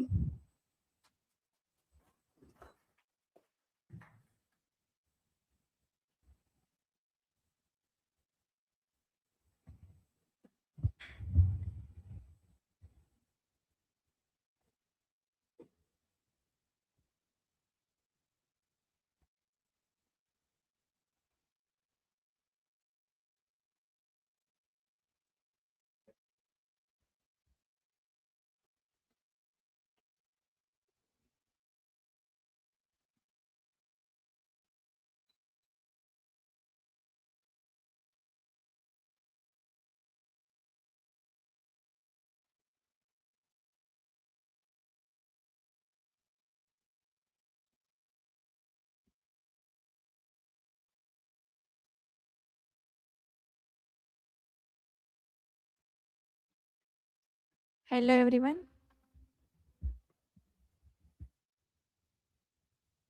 Hello everyone. Myself Radhika Mehta, and today I am going to present this topic: memory, martyrdom, and moral ambiguity in For Whom the Bell Tolls. So these are my academic information and presentation details. Table of content. So my research question is: how does Hemingway use memory, martyrdom, and moral ambiguity to shape Robert Jordan's characters and redefine heroism in the novel? So my hypothesis is Hemingway redefines heroism by portraying Robert Jordan as a conflicted individual whose identity is shaped by memory, whose sacrifice reflects that uncertain martyrdom, and whose action reveal the moral ambiguity as well as of the war. So now let's start with introduction. For Whom the Bell Tolls by Ernest Hemingway is a modernist war novel set during the Spanish Civil War. The novel follows Robert Jordan and uses the technique of flashback to explore his past experiences, inner conflicts, and ideological beliefs. That through flashback, Hemingway expands the narrative beyond its limited time frame and connects memory with themes like war, identity, and sacrifices. So my infographics is express the novel suggests that in extreme condition human struggles between the memory and present actions, morality and survivals. It ultimately highlights that the complexity of human ethics in the crisis. So now let's move on. The another point is memory and identity. Memory plays a crucial role in the shaping Robert Jordan's identity and action. Throughout the novel, Jordan reflects that on his past experiences, including his political beliefs and personal values. So the memory and identity is expressed to Robert Jordan's past experiences and shape who he is, and how he think about his past, and his memories influences his decisions and connect his past with the present, and his identity keeps changing as well as he reflects on his life. Martyrdom and sacrifice. The theme of martyrdom is central to understanding Robert Jordan's characters. His willingness to sacrifice himself for the success of the mission reflects that a sense of duty and a commitment. However, Hemingway complicates the idea of sacrifice by presenting it as both meaningful and uncertain.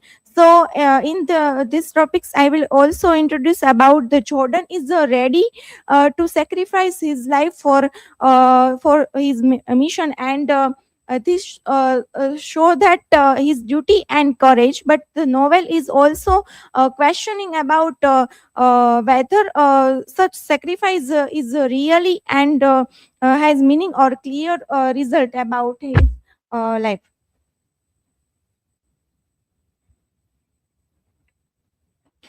Moral ambiguity. War in the novel is marked by moral ambiguity, where clear distinctions between right and wrong are difficult to maintain. Characters are forced to make decisions under extreme circumstances, often without certainty about their consequences. Uh, Throne argues that Hemingway uses ambiguity to reflect that the complexity of moral judgment in war times. So, showing that ethical decisions are rarely straightforward. So, Robert Jordan's internal conflicts highlights that this uncertainty as he questions whether his actions are truly justified. So, in war, it is hard to say what is right or wrong, and characters makes difficult choice without knowing the outcomes. Jordan himself feels like unsure about whether his action are truly justified. Absence and silence. Another important aspects of the novel is the use of absence and the silence. Emotional experiences such as fear, loss, and trauma are often expressed indirectly through what is left unsaid. So, absence and silence, we can see that important emotional like fear and pain are often not directly spoken, but silence helps express deep feelings and show how limited words can be in describing human experiences. Modern in perspectives, the novel reflects key features of the modernist literature, including fragmentations, uncertainty, and psychological depth. Instead of presenting a clear and unified narrative, Hemingway portrays a world where individuals struggle to find meaning in a chaotic environment. So, in this infographics, we can say that the novel show that modernist ideas like confusion, uncertainty, and inner struggles. Instead of clear answers, it presents a complex words where people search for meaning. So my hypothesis justification is like the hypothesis is justifies as the novel for whom the bell tolls portrays Robert Jordan as a complex character shaped by memory, sacrifice, and moral uncertainty. His actions are influenced by the past experiences, showing that memory plays a key role in forming identity. So at the same time, his willingness to sacrifice himself reflects martyrdoms, but its meaning remains uncertain, questioning traditional heroisms. Furthermore, the presence of moral ambiguity in war challenges clear ideas of right and wrong. So the hypothesis justifications is express the novel presents war as a deep human experiences full of confusions and emotional struggles. It challenges traditional ideas of heroisms and show that like life is full of ambiguity rather than clear answer. So now let's move on the conclusion.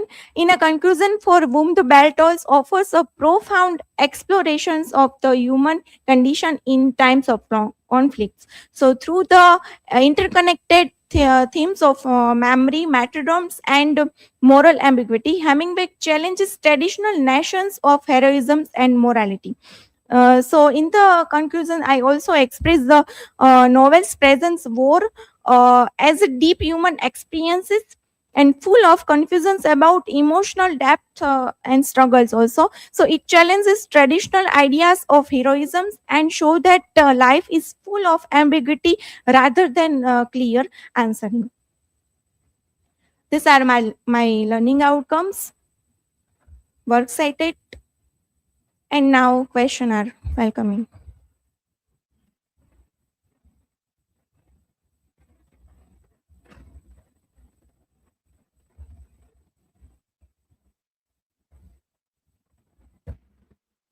So, Radhika, my question is, How can the moral dilemmas and uncertainties in For Whom the Bell Tolls be connected to the challenges people face in today's world? Okay, so we can see that in Whom the Bell Tolls also the character of Jordan, his goals is show that he's sure about his goal, and his goal is blow up a breach during the Spanish Civil War. So they reflect how to people today's also face difficult choices about their own life and goals also. So especially in situation of involving ethics and responsibility and personal value.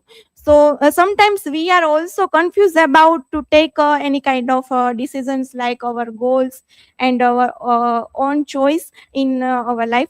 And sometimes we are not sure and so confusing about our choice. But if your goal is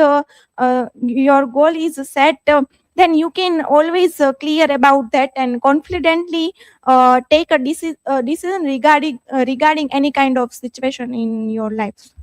Another question.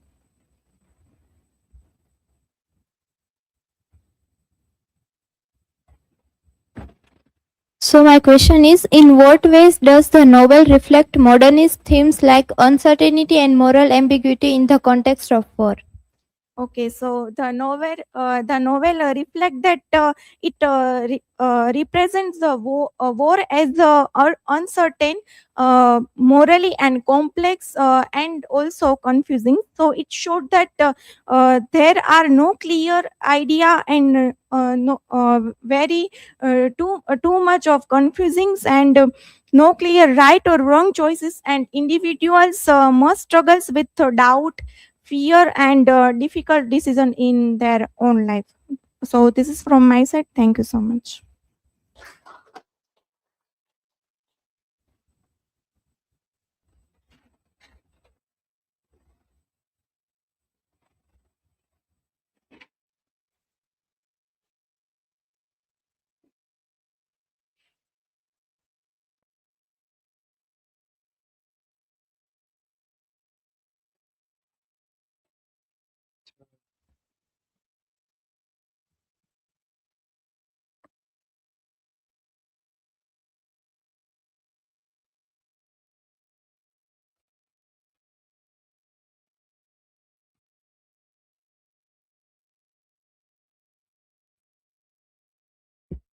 Good afternoon, everyone. My presentation topic is language as a battlefield, literary dialect and narrative equivocation in For Whom the Bell Tolls.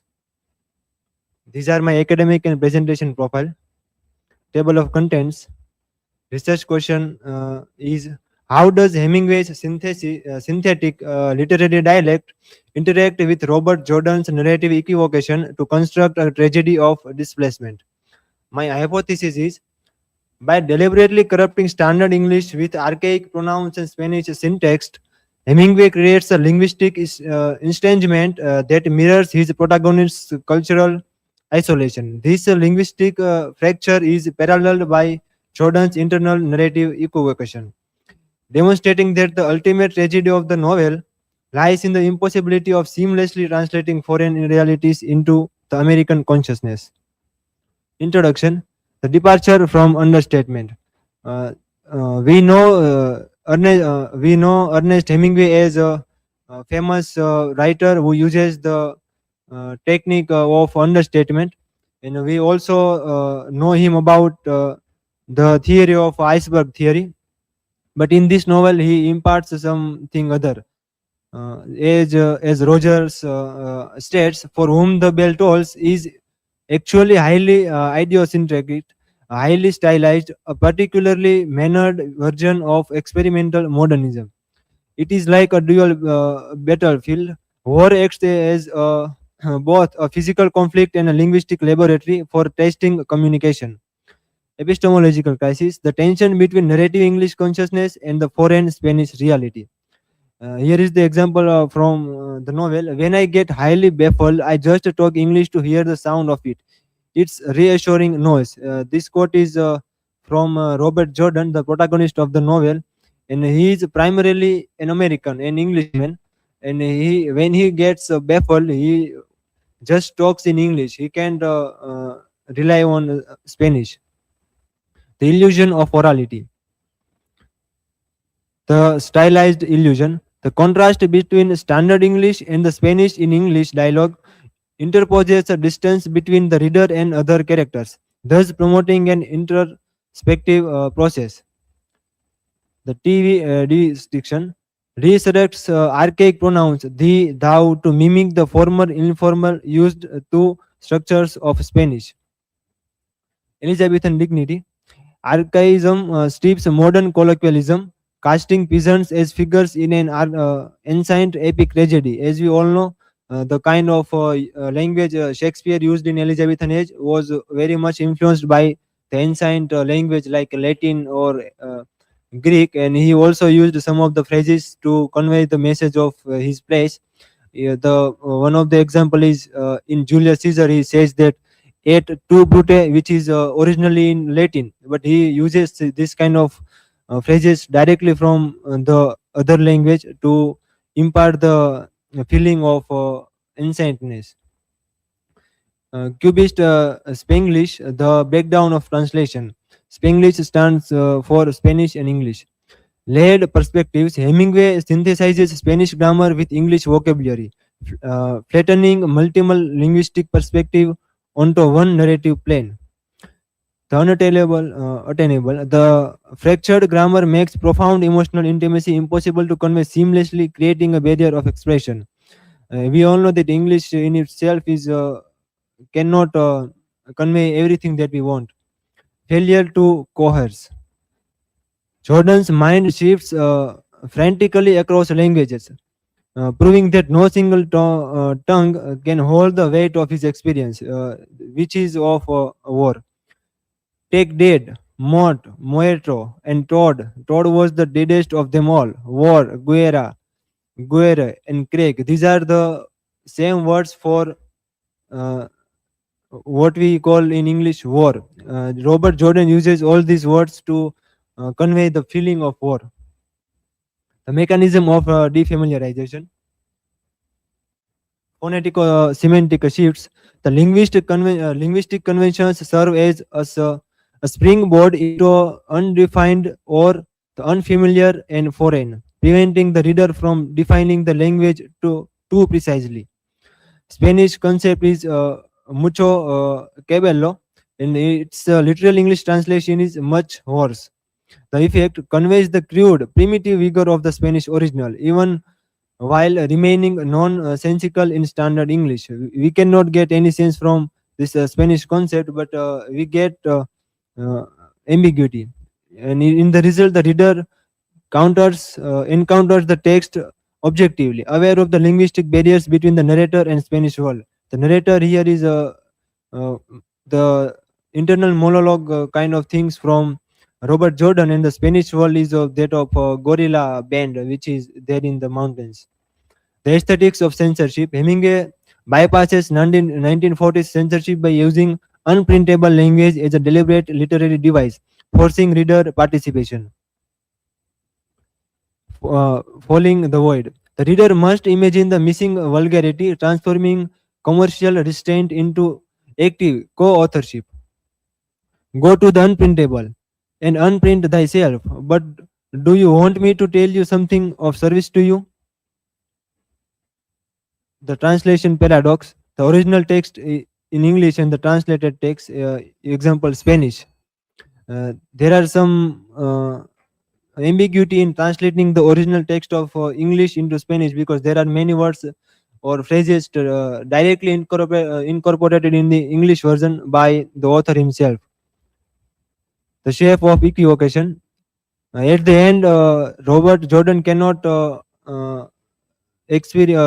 convey the message of war, and thus uses English language to convey the message.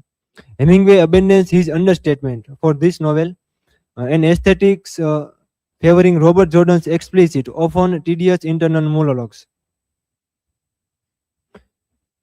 The collapse of tragic tension. Think about Montana. I can't. Think about Madrid. I can't. Think about a cool drink of water. You are a liar. It will just be nothing. No, you have to wait. These kind of things are dialogue are used by Robert Jordan, and it conveys that Robert Jordan wants to go back to English repeatedly. Conclusion: the fragmentation of reality, the function of dialect is Hemingway's literary dialect successfully alienates the English-speaking reader, establishing a barrier of epic strangeness between American consciousness and Spanish reality. In the final resolution, integration only occurs at death. The frantic linguistic equivocation ceases, finally allowing the protagonist to merge with the physical earth. As you all know, that Robert Jordan died on the Spanish soul. These are my references. Thank you. I'm happy to take questions.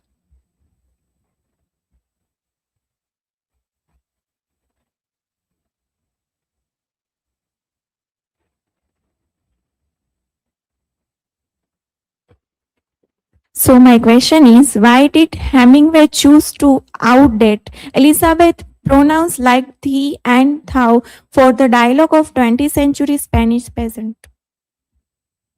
Hemingway uses this kind of archaic pronouns to convey the message that cannot generally be conveyed in English itself, because English lacks in pronouns. There is only one universal pronoun, which is you, which can be used in every manner, in informal or formal manner. But when the gorilla band uses informal when the gorilla band engages in informal conversation, they uses the words such as thou or thee to sense that these conversations are informal. And when they engage with Robert Jordan or some formal conversation, they use the word or pronoun you to convey the message that they are conveying this formally. Any other question?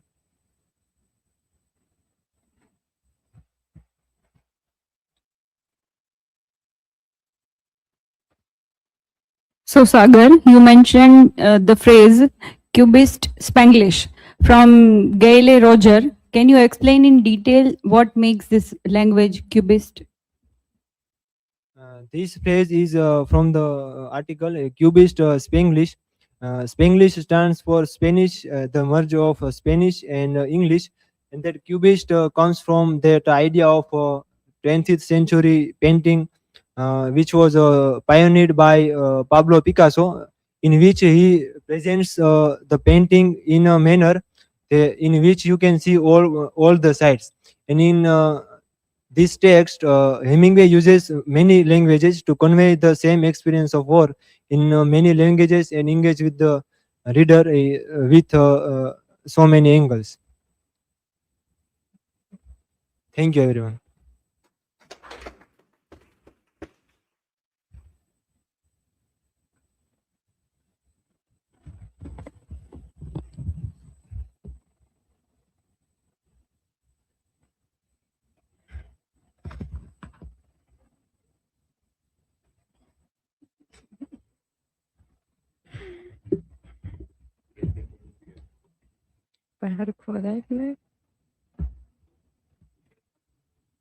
Thank you.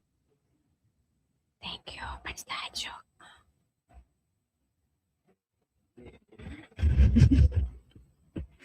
Good afternoon, everyone.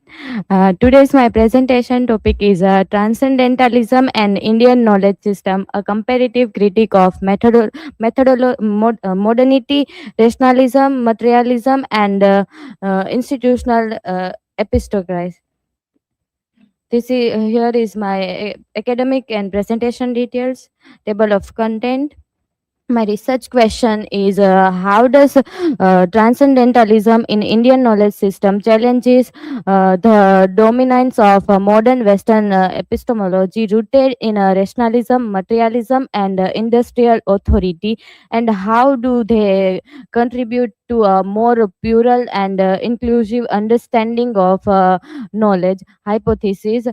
These studies argue that modern epistemology is contributed within a narrow framework of rationalism, materialism, and industrial authority, which limited the recognitions of alternative ways of knowing.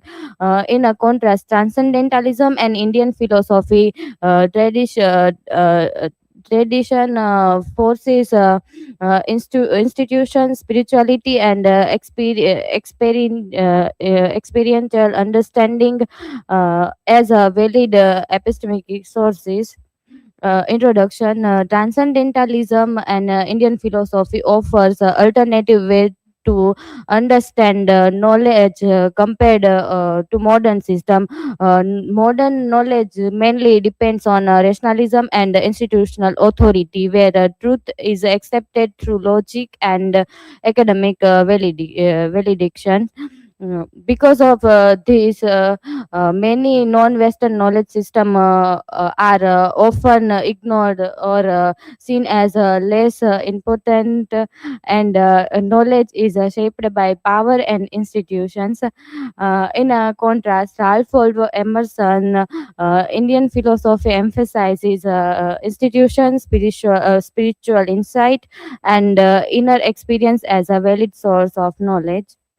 What is transcendentalism? Transcendentalism is a philosophical movement that emphasizes institutions and inner experience as a main source of knowledge. Instead, it believes that nature is a source of truth, where individuals can discover deeper meaning through personal and spiritual connections.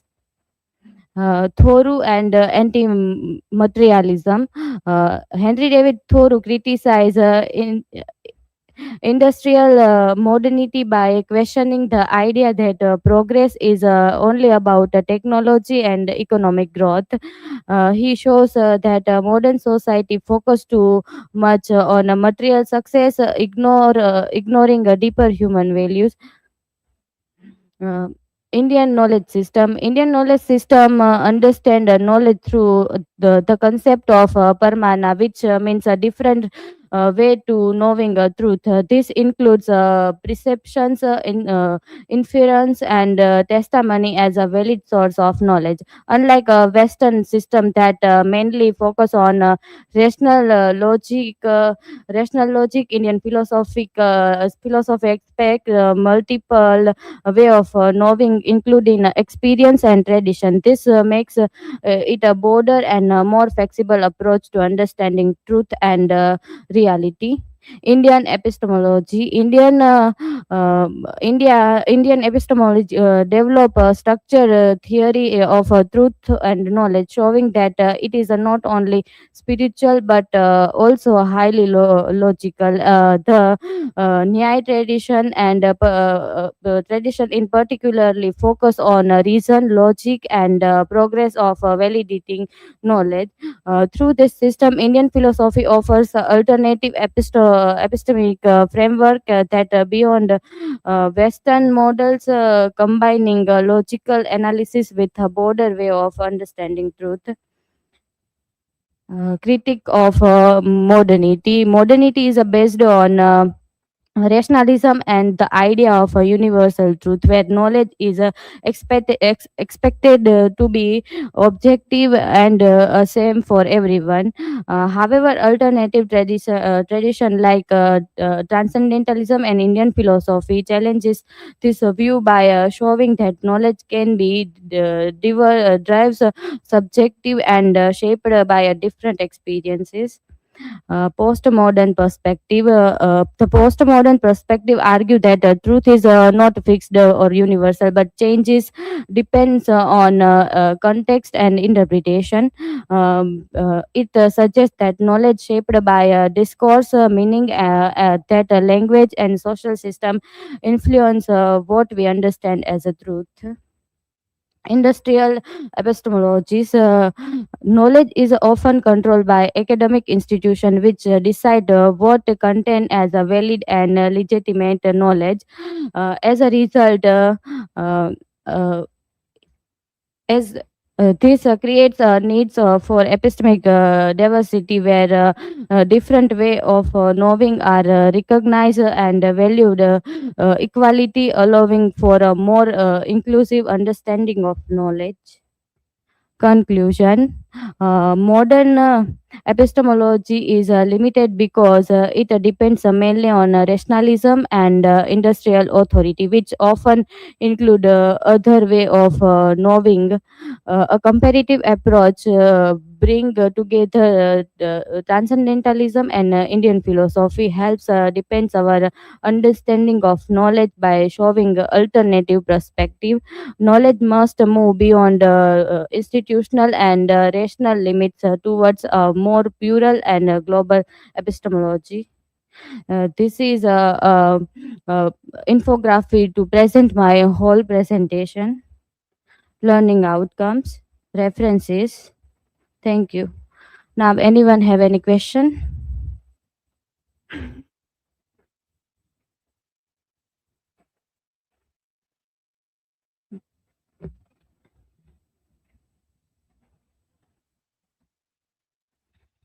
My question is, what is the contemporary significance of Indian knowledge systems? Indian knowledge system are important today because they explain knowledge in a different way using Parmana, um, uh, uh, like seeing thinking and using old text. They shows that knowledge is not only based on western thinking. For example, Ayurveda uses observation, logic, and traditional knowledge to understanding health and treatment.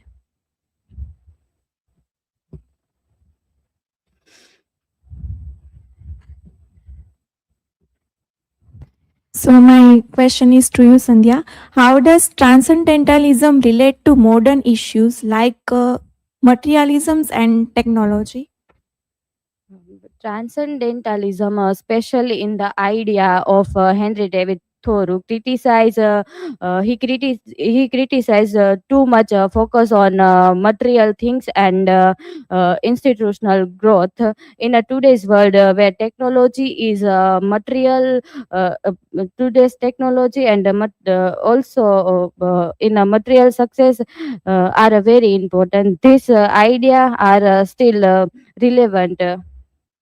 They remind us that real happiness is also come from inner space and simple living and connection with nature. Thank you.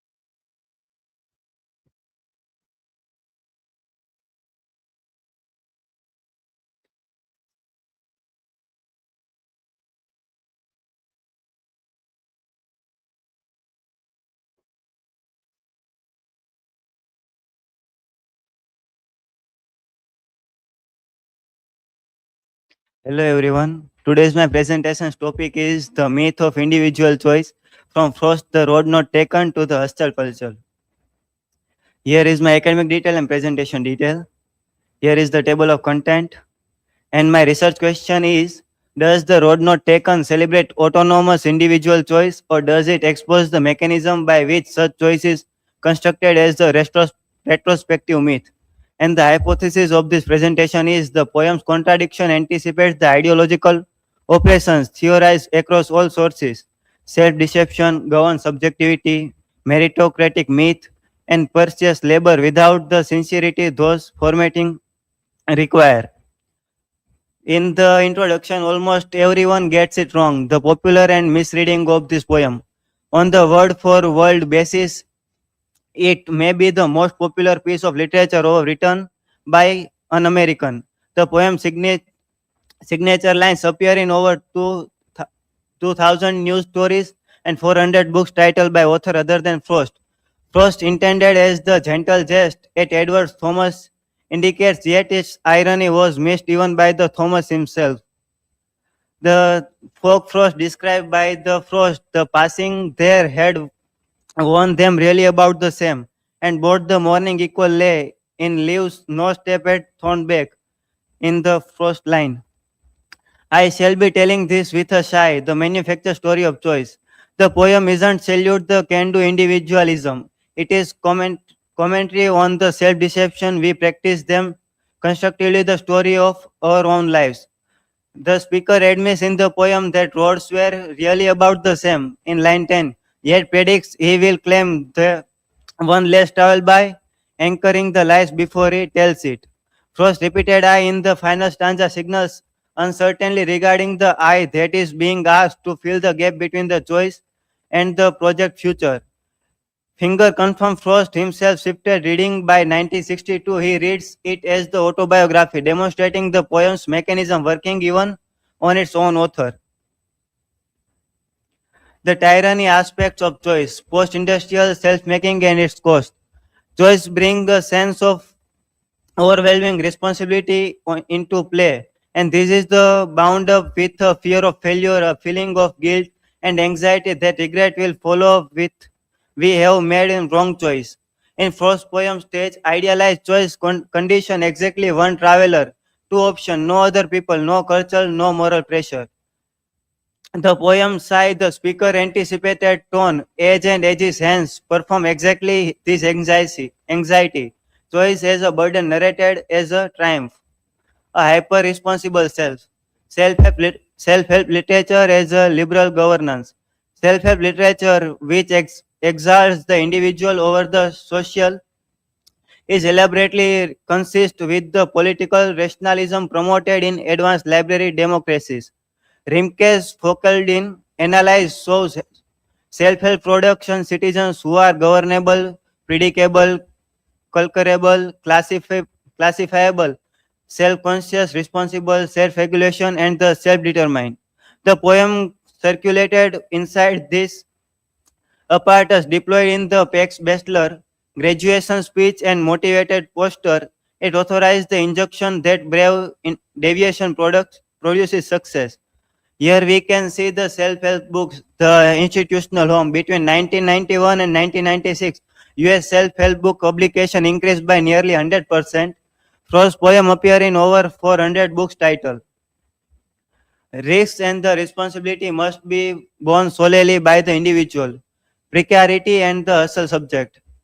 Artistic designer and the media worker have taken center stage as the supposed creative class of model entrepreneurs in which risk and responsibility must be borne solely by the individual. Culture works face a preponderance of temporary, intermittent, and precarious job, long hours, and the bulmic pattern of working, the collapse of the boundaries between the work and play, poor pay. Gill and Party identify anxiety increase and individual shame as endemic features of creativity field, the attractive cost of believing one precarity is chosen lifestyle. The myth of meritocracy. The myth of meritocracy has its original in the just world phenomenon, the cognitive desire to view our society as just a legitimate, upwardly mobile members of the disadvantaged group are mostly likely to adopt meritocratic explanation because doing so offered hedonic benefits to minimizing the unpredictable, unjust, and oppressive aspect of social reality. The poem's cultural function, I took the one less traveled by and that has made all the differences, sustain the meritocratic myth by attributing outcome to individual choice, not structural conditions. Here we can find the difference between three of them, the road not taken, self-help literature, and hustle culture. The agent in the road not taken is the solitary traveler, no social context. In self-help literature, it is automatized, autonomous, self-governing individual. In the hustle culture, solo entrepreneur, risk born individually. the choice in the road not taken. We know that there are two roads. In the self-help book, there is a life we have to choose. And in the hustle culture, precarious labor. Narrative move, speaker William will claim the one less travel by. In the self-help literature, the self-dissolution, and in hustle culture success story. In the hustle subject, Selekal writes that making choice has become a very lonely act. Gill and Part note that creative workers experience anxiety, insecurity, and the individual shame as structural features of their field. He bet his sweet life on a poetry. It was my rather private, just as the expenses of the or those who might think I would yet live to be sorry for the way I had taken in life. Finger conclude the poem was for Frost moving a shifting thing. The poem's ineffective instability model that very mechanism Selekal and Rimkel theorize the subject who doubt his choice narrates them retrospectively as triumphant. In the critical reflection, the argument established that poem structural irony encoded the same ideological oppression. What the primary text resists that the poem is genuinely polysemous, or knowledge is it's both is and isn't about individualism. The argument cannot settle is whether literary criticism can on its own function as resistance to a structural condition it describes or whether it merely add another layer. In the justification, the hypothesis is sustained with the revision. The poem anchored a critique of autonomous individual choice and simultaneously demonstrates why that critique cannot to deliver cleanly because it polysemic make available to the very ideological interrogative. The road equally traveled, and the conclusion is the self-help literature exalts the individual over the social and negates the inherent social of being. Roads are built by previous travel, one equally by the other passages. Poem word road rather than path insists this sociality. The Harvard Law Review, just a word phenomenon, Selekal tyranny of choices, guilt parrots precise creative subject, and the Rimkes govern citizens, all named the same oppression. The poem stages and ironious. Hustle culture is Frost's poem without the admission in stanza 2. It keeps the one less traveled by and the discard the really about the same. Here is all work cited, and thank you all. Here now welcoming question.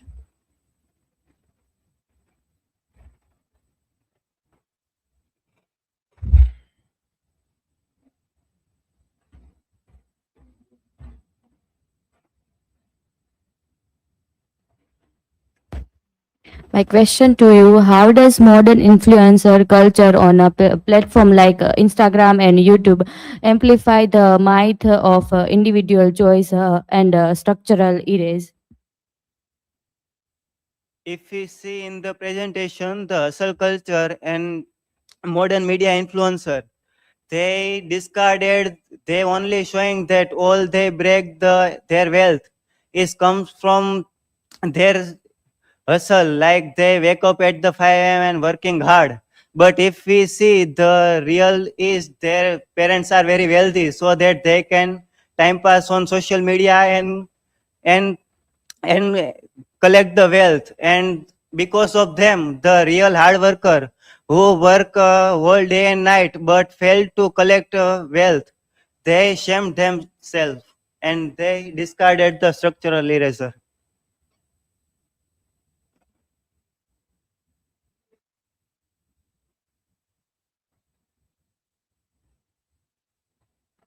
My question is, how can contemporary workplace trends like quiet quitting be understood as a direct reaction against the hustle subject analyzed in the presentation? If we see quiet quitting, it is a really recent trend. If we see hustle culture, it tricks people with if they do unpaid overtime and do the work without the paying, it is heroic work. But in the quiet quitting, we can see the employees are work only what they paid for, do nothing, and because of them they employ their decline the overwork, pressure, and tension. And they share their problem in social media and connect with other employees. Can see that this is problem with everyone, not with individual, and this is the workplace problem. Thank you, everyone.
Good afternoon, everyone.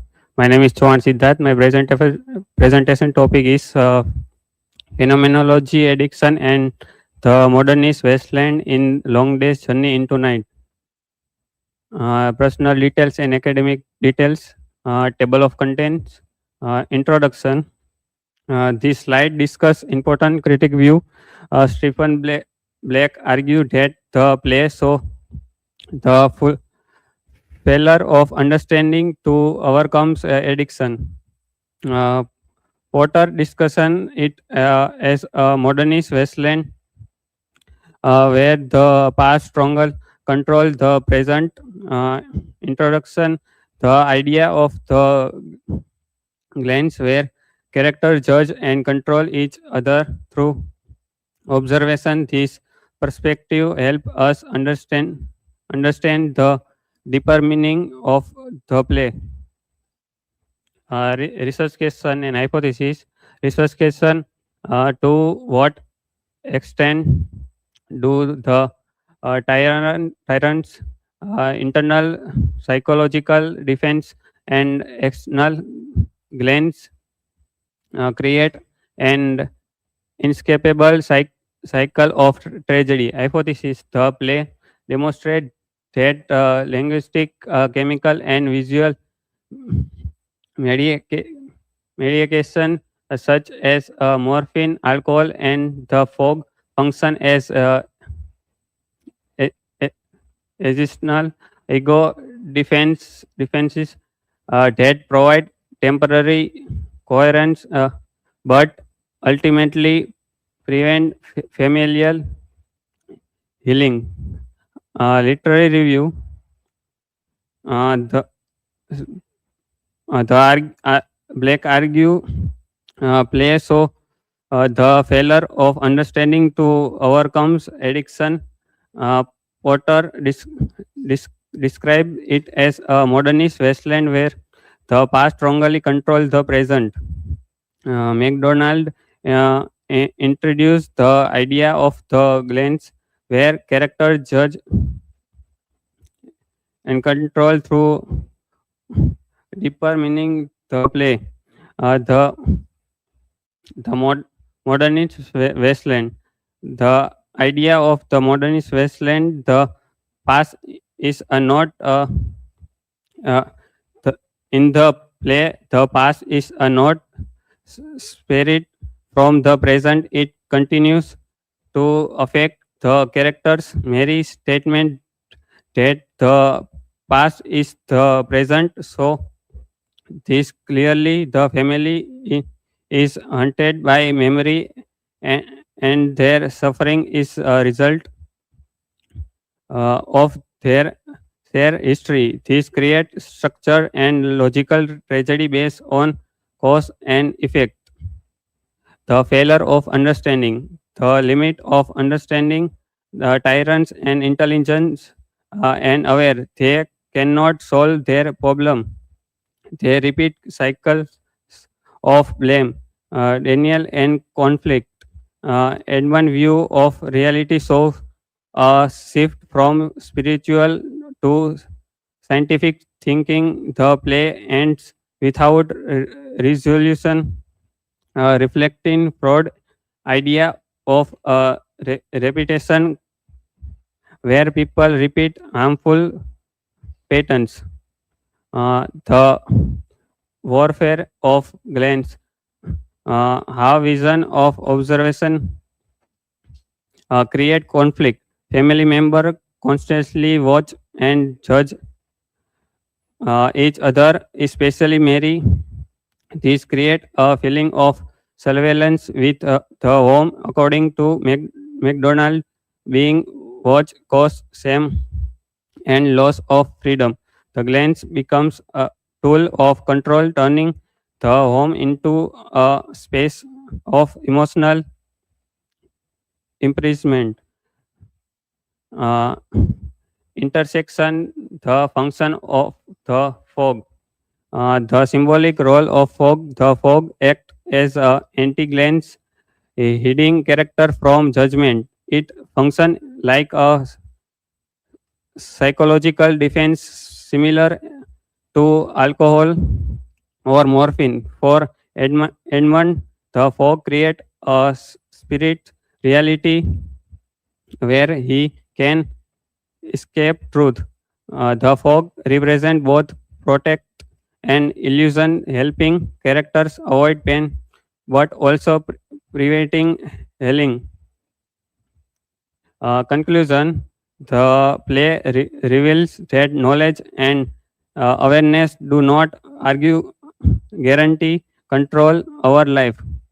Instead, that often increase suffering by making individuals more conscious of their problem. The character depend on emotional and psychological defense to cope with reality. The play transform personal pain into aesthetic meaning, showing the power of literature to express human suffering. This is infographic wrap in the fog, the where of the glance, the human as a surveilling state, fog, anti-glance, the objectifying look, the failure of understanding, the incredible modernist past, the necessary ego and ego defense. This is my references, and thank you. Any questions?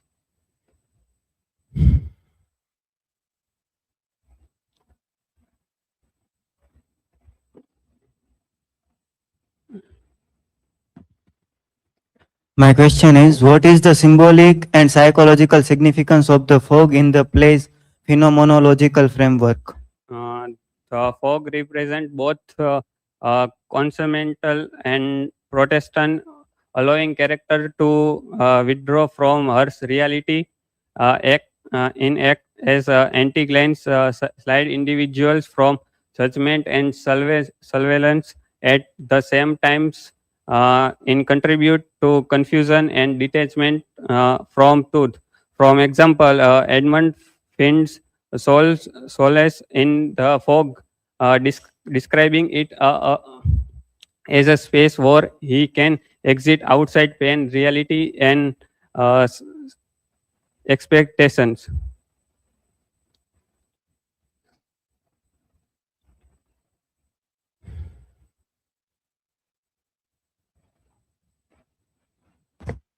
My question to you, how does concept of the modernist wasteland shape the temporal and psychological structure of the play?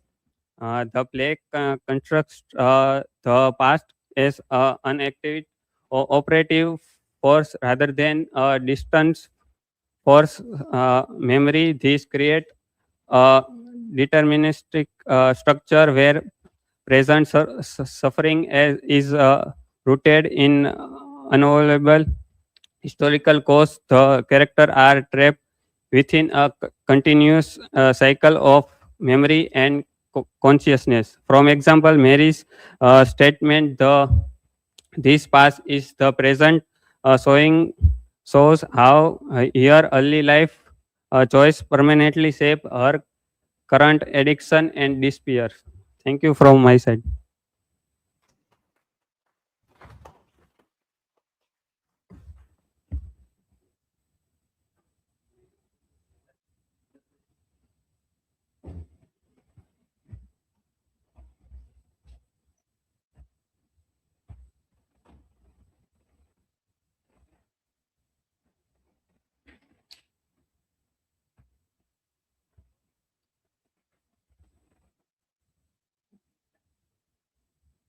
Happy evening to learners. My name is Siddharth Chauhan, and today I am going to discuss on a from Brahma to Oversoul, the intellectual influence of the Indian knowledge system on American transcendentalism. Here is my academic detail and presentation detail. Here is the table of content where you can understand how my presentation was going on. Here is the research problem. Rethinking transcendentalism beyond Western intellectual boundaries. The question raised in our mind is that transcendentalism is usually seen as a Western philosophy, but what it is intellectual roots also lies in ancient Indian thoughts. The answer of this question is that American transcendentalism has traditionally been interpreted as a purely Western philosophical movement influenced by European idealism. However, the philosophy of Ralph Waldo Emerson reflects a significant parallels with Indian metaphysical tradition, particularly the Vedanta philosophy. Emerson's philosophy exhibits a remarkable resemblance to a spiritual monism and Vedanta. The question in our mind is that the similarities raised in important intellectual problem is that can American transcendentalism be fully understood without considering its possible connection with Indian philosophical thought? Here is my research question and hypothesis. My research question is that to what extent do the philosophical ideas of Ralph Waldo Emerson in a transcendentalism reflect the metaphysical principle of the Vedanta philosophy, particularly the concept of Brahma, Atma, and spiritual unity? My hypothesis is connected with my whole presentation, and that shows that the philosophical framework of American transcendentalism was significantly shaped by a Vedantic thoughts, like Emerson's concepts of the oversouls closely parallels the Vedantic idea of a universal spiritual reality that shows in our ancient texts like Vedanta theory and the Bhagavad Gita also. The first slide that shows the things about the Indian knowledge system. The transcendentalism was totally connected with our Indian knowledge system, our thoughts and our spirituality or not. That shows the Brahma, Atma and the vision of a universal consciousness. The Vedanta philosophy with the Indian knowledge system proposed the Brahma and the ultimate spiritual reality. In our ancient culture, the Brahma called as the spiritual reality, which on the top of the our spiritual thought exists with every individual as Atma, and at the time the people have a Atma in their lives. This metaphysical principle emphasizes the spiritual unity and the universal consciousness, ideas that strongly resonate with the philosophy of Ralph Waldo Emerson in the traditional transcendentalism. Emerson's interpretation of the universal spirits reflects this Vedantic framework of a cosmic unity. And the scholar Mitra states that the Emerson's philosophy reflects the Vedantic vision of a cosmic unity. That shows how Emerson also relies on our Vedantic philosophy. Vedanta teaches that Brahma, the ultimate reality, exists with every individual, a concept that strongly parallels with Emerson's thoughts. Emerson's and Eastern philosophy, encountering the wisdom of the East in American thoughts. This slide talk about the metaphysical ideas closely resonate with the philosophy of Ralph Waldo Emerson and the principle of transcendentalism, particularly the belief in universal spiritual presence connected all beings. That shows Emerson's philosophy reflects the Vedantic vision of a cosmic unity that we also saw in further slides. The Vedanta philosophy within the Indian knowledge system proposed that Brahma, the ultimate reality, exists with all human beings as a Atma. Brahma and the oversoul, the concept of Emerson and the concept of our IKS system. parallel conceptions of a cosmic spirit and spiritual unity. In Vedanta philosophy, Brahma represents the ultimate universal consciousness, while Atma signifies the inner self that is instinctively connected to the cosmic reality. A similar concept appear in the philosophy of Ralph Waldo Emerson, particularly in his essay The Oversoul, where he describes universal spiritual force uniting old individuals. That shows how they connect old individuals with the connection of our souls. Within man is the soul of the world, the wise silence, the universal beauty.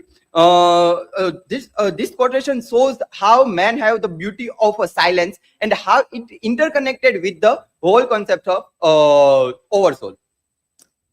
Here I'm also quoted one good quotation that shows Emerson's doctrine of the oversoul shows affinity with the Vedantic concept of Atma and Paramatma. That also shows the how Emerson's concepts connected with our Vedantic philosophy. Self-realization and intuition, the inner path to truth in Vedanta and the transcendentalism. The Bhagavad Gita emphasizes self-realization, moral duty, dharma, and the self-action that called karma as essential principle for a spiritual growth. Similarly, ethical ideas appear in also the philosophy of transcendentalism and Emerson's philosophy. The Bhagavad Gita's doctrine is the self-action parallels that we show also in slides. These parallels suggest a significant philosophical connection between Vedantic ethics and the transcendentalist moral thought. That shows how our ancient thoughts was also not entirely, but at the some part connected with the philosophy of transcendentalism. Nature as a divine expression, the sacred landscape of our spiritual reality. How it's play a role in a transcendentalism. In transcendentalism, nature is understood as a reflection of a deeper spiritual truth. How people have the truth about the nature and where they live. Ralph Waldo Emerson suggests that the nature world symbolizes the presence of a universal spirit. The people connected with nature that shows the spirit of a universality. Tyndall interprets this idea as an attempt to connect spiritual consciousness with the physical world. Emerson's essay Nature attempts to reconcile the spiritual mind with the physical world. That shows how nature connected the universality of the transcendentalism with the our IKS idea. Philosophical convergence, when instance metaphysics meets the Western idealism. The slide where I conclude my point that how our philosophy and Western philosophy was connected with each other. A comparative analysis reveals a significant philosophical parallels between Vedanta philosophy and the idea of Ralph Waldo Emerson within transcendentalism. Brahma and the oversoul, the idea universal spiritual consciousness underlying all existence. Also, the Vedantic self-realization and sacred view of a nature that we show in further slide. The affinity between Emerson's transcendentalism and the Vedantic thought can be ignored. The re-evaluating transcendentalism through a cross-culture lens. How the cross-culture lens shows this theory and the theory of our Vedantic theory. Emerson's engaged with the ideas found in an Indian philosophical tradition. Vedantic metaphysics resonate with the concepts in a transcendentalism. Transcendentalism can be viewed as a cross-culture philosophical synthesis. That shows how this term was connected with our Vedantic philosophy. Conclusion, from Vedanta to a transcendentalism, a shared vision of a universal spirit. Emerson's engaged with the idea found in Indian philosophical tradition that shows Vedantic metaphysics resonate with the concepts in a transcendentalism. Transcendentalism can thus be viewed as a cross-culture philosophical synthesis that we also talked in our further slide. Transcendentalism affirms the divinity of the human soul, that take the human soul in the center of the discussion. Justification of my research question and hypothesis. The research question and hypothesis are supported by scholarly studies that identify philosophical parallels between Ralph Waldo Emerson and the metaphysical idea of our Vedantic philosophy with the Indian knowledge system. That shows here I'm also quoted many quotations that justified my hypothesis and research question that talked about the spiritual monism and the idea of a universal unity, and also the soul in Vedanta metaphysics and Emerson philosophy. Ethic parallels have been identified between Emerson's moral philosophy and the doctrine of a selfless action presented in a Bhagavad Gita. This scholarly perspective provides a strong basis for examining transcendentalism through the comparative philosophical framework, thereby justifying the research question and hypothesis. Here are the references. Here are my learning outcome. From that, I know the cross-culture verification, that how our Vedic philosophy also connected with that Eastern philosophy. Here is the infographics that cover my whole presentation detail, and from here get whole details. Thank you. Now questions are.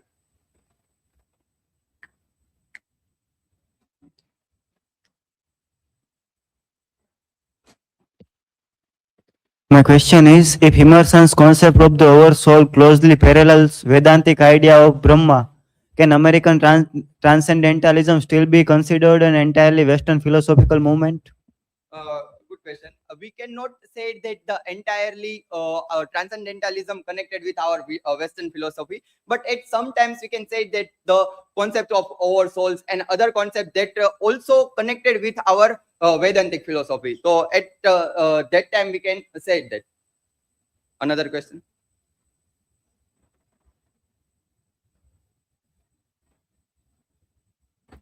My question is, how does Vedanta philosophy influence our understanding of transcendentalism?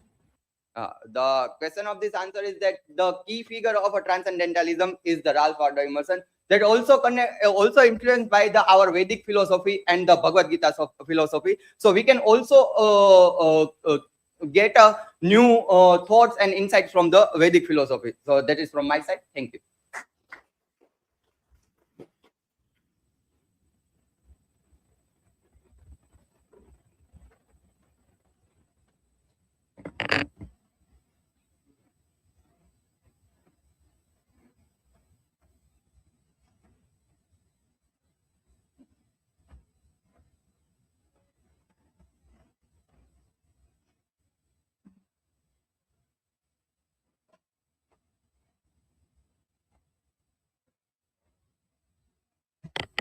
Okay.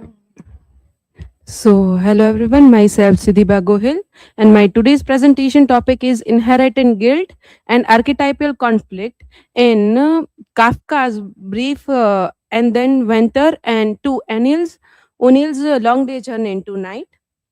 So, here are my academic details and presentation details. So, my research question is, how do psychological trauma, memory, and paternal authority shape fragmented subjectivity and a sense of failure in the work of O'Neill and Kafka? So, my hypotheses are psychological trauma reinforced through memory and paternal authority plays a central role in shaping fragmented subjectivity and internalized sense of failure in the work of O'Neill and Kafka. Both writers, trauma is not a singular or isolated experience, but a continuous psychological condition that deeply influence the individual's identity. Memory does not function as a means of healing. Instead, it is repeatedly brings past suffering into the present, making trauma persistent and inescapable. At the same time, paternal authority operates as a powerful psychological force where the figure becomes internalized in the form of guilt, fear, and regression. These elements together lead to the fragmentation of the self as characters experience inner conflict and a loss of stable identity. Consequently, failure is not perceived as a temporary situation but becomes an inherent part of the individual's self concept. Thus, both O'Neill and Kafka demonstrate that identity is constructed through ongoing psychological struggle, resulting in a deeply rooted sense of existential and emotional failure. So here's let's start with introduction. This presentation explores psychological dimension of trauma, failure, and subjectivity in the works of Eugene O'Neill's Long Day Journey into Night and Franz Kafka's Letter to His Father. Both writers depicts individual trapped in cycle of memory, repression, and familial conflict, where identity is shaped by inner psychological forces rather than external freedom. Psychoanalytic theory, particularly Sigmund Freud's concept of the unconscious repression and defense mechanism, provides a framework for understanding this text. So the next one is failure as extensional condition in O'Neill's Long Day Journey into Night. In Long Day's Journey into Night, failure is not merely situational but existential. The characters in this are internalized failure as an inevitable part of their identity. James James Tyron's compromised artistic career and Mary's addiction and Edmund's despair all reflect a deeper psychological condition of the inadequacy and regret. Failure became a lived experience rather than a single event. Failure is presented as an inherent human condition rather than a temporary setback. We can see that in this long day journey into night, people are blaming each other and they are living in their past. The next one is trauma and subjective memory. Memory in play, we can see that is cynical and traumatic. Characters continuously revisit their painful past experiences which shape their present identities. Memory does not heal but reopen wounds, creating a psychological loop that prevents progress. We can see that Mary is always living in their past, that her life was before marriage was beautiful and her dream which was shattered after meeting James. We can see that she is always in her past. And James also is like that only, that they are living in their past rather than their present. These are the archetypes of failure which I have shown in this slide. And Ferdinand's defense mechanisms. Freud's theory of defense mechanism explains how characters cope up with trauma. Denial, repression, and projection are frequently employed to avoid confronting painful realities. Here, this mechanism ultimately intensifies psychological conflict. We can see that Mary's refusal to acknowledge her addiction allows her to survive, yet prevents family healing. James Tyrone projects his fear of poverty into his family's spending habits, masking his own trauma. Like he was from a poor family, and after struggling through his life, he's like that. He's stingy over spending his money, and we can see that Jamie and Edmund regress into intoxication to escape the weight of their parents' failures. We can see that everybody is living their life, but they are always ignoring each other, and we can see that they fight and they then forgive each other. That's how their life is. The father figure in O'Neill. The father figure plays a critical role in shaping psychological trauma. James Tyrone's financial obsession and emotional distance contribute to the family's dysfunction. The father becomes a source of authority and influencing the emotional development of other characters. We can see that how Edmund's illness was after knowing that James hire a cheap doctor, and for that we can see that how he's always stingy for money. And Kafka in the fragmented subject. Kafka's the letter to his father present the subject as fragmented and alienated. His characters struggle with identity, often feeling disconnected from themselves and society. This reflects a deeper essential crisis where the self is unstable and continuously shaped by external pleasure. We can see that how Franz Kafka's owns guilt is shown in his letter to his father. The father factor in Kafka. Kafka's work highlighted the oppressive influence of the father figure. The father's authority generates fear, guilt, and psychological repression, contributing to the protagonist's fragmented identity. The father figure creates pathological psychological structure. We can see that how he, in his letter to his father, we can see that how he mentioned him like judgment. He mentioned like strong, authoritative, and he judges his own son. And we can see that how society was at that time. And Hermann Kafka presents the archetypal father, a figure of absolute judgment who constitutes his son's subjectivity through failure. Here, as a comparative analysis, we can see that both Kafka and O'Neill both depict the human condition as marked by suffering and psychological fragmentation. While O'Neill focuses on familial and emotional trauma, Kafka emphasizes extensional alienation and absurdity. Despite this difference, both writers portray identity as unstable and shaped by internal conflict. These are the symmetry of pathology. O'Neill versus Kafka, we can see that how they both were different from each other.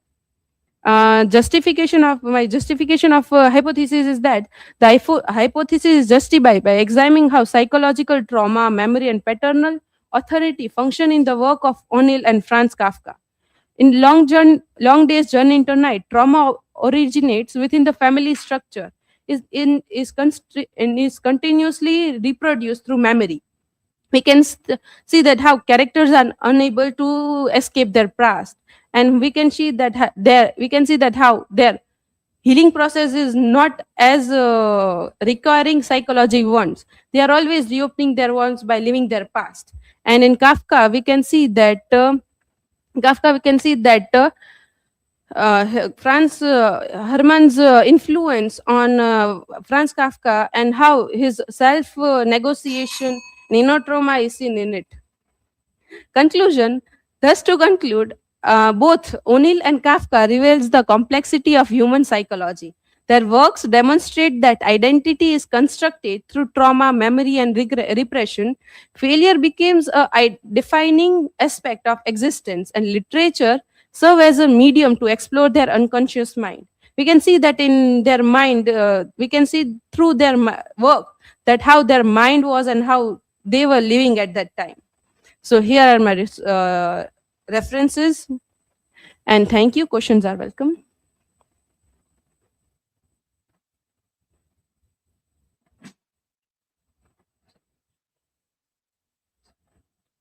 My question is, how does Franz Kafka transform his personal relationship with his father into a universal idea of guilt in brief and then water? We can see that how Franz Kafka, while letter to his father, it was his personal feelings, but by showing it to others, like writing his father, and it was became famous at that time. And we can see that how his own judgment and psychologically, we can see that how he was always in guilt, and his character also, his character is also seen as less socially. And we can see that how by letter to his father, we can see that it became from self guilt to universal. And we can see that other people also connect their life and situation from society and family's perspective. Thank you. Next question. So my question is that in Long Day's Journey into Night, does Eugene O'Neill present the father figure as solely responsible for the family's suffering, or as a victim of a circumstance as well? No, we can see that O'Neill represent James as not as a victim. He is also victim. He shows him as a victim, and also as a responsible for the family's condition, how it is going at that time. We can see that how he is always stingy, and we can see that his past make him that. So we can, at last I will say that like past always matter at that time. And James is not like fully pure or always monstrous. He is between in it. So that's all from my side. Thank you.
So, hello everyone. My name is Vanita, and today I am going to present the road not taken in the age of social media, individual choice versus social pressures. In this presentation, I explore how the poem deals with individual choice and how these ideas are still relevant today. These are my academic details and presentation details.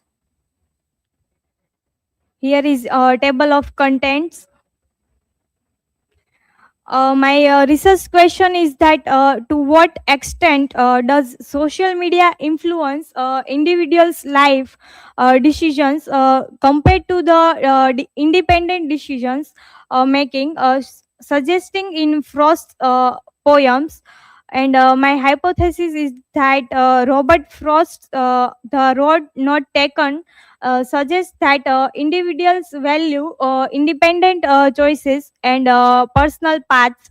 However, in the modern age of social media, decisions making is increasingly influenced by online trends, comparisons, and social pressures, which often challenges true individuality. Now let's start with introductions. So the Robert Frost poem, "The Road Not Taken," is about making choices in life. The two roads in the forest represents difficult decisions we all face. So in today's world, our choices are often influenced by trends and platforms. So the poem is still relevant because it shows the struggle between choosing for ourselves and following others.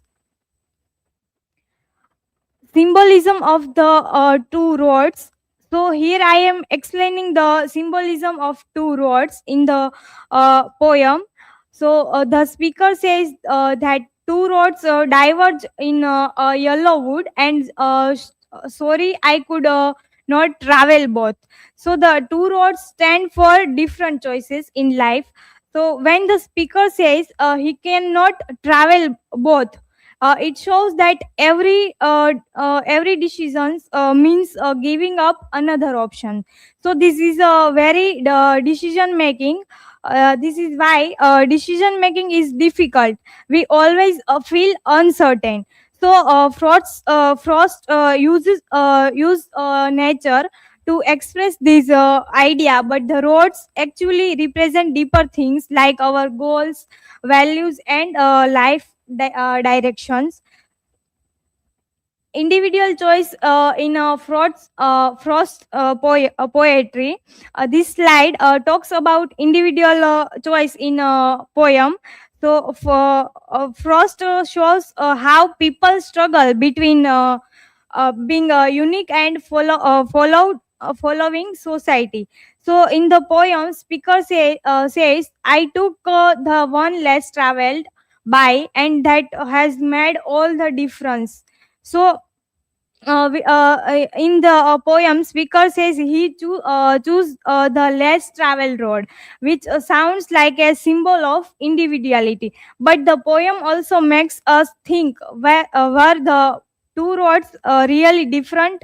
Maybe the speaker is just creating a story later to feel his choice was special. Here is social media and the pressure to conform. So this slide is about how social media affects our choices and makes people follow others. So in today's world, there are many platforms which are strongly influence our personal choices because we constantly see other people's lives. As a result, people often start comparing themselves with others and even question their own decisions. So this increases feeling of regret and uncertainty.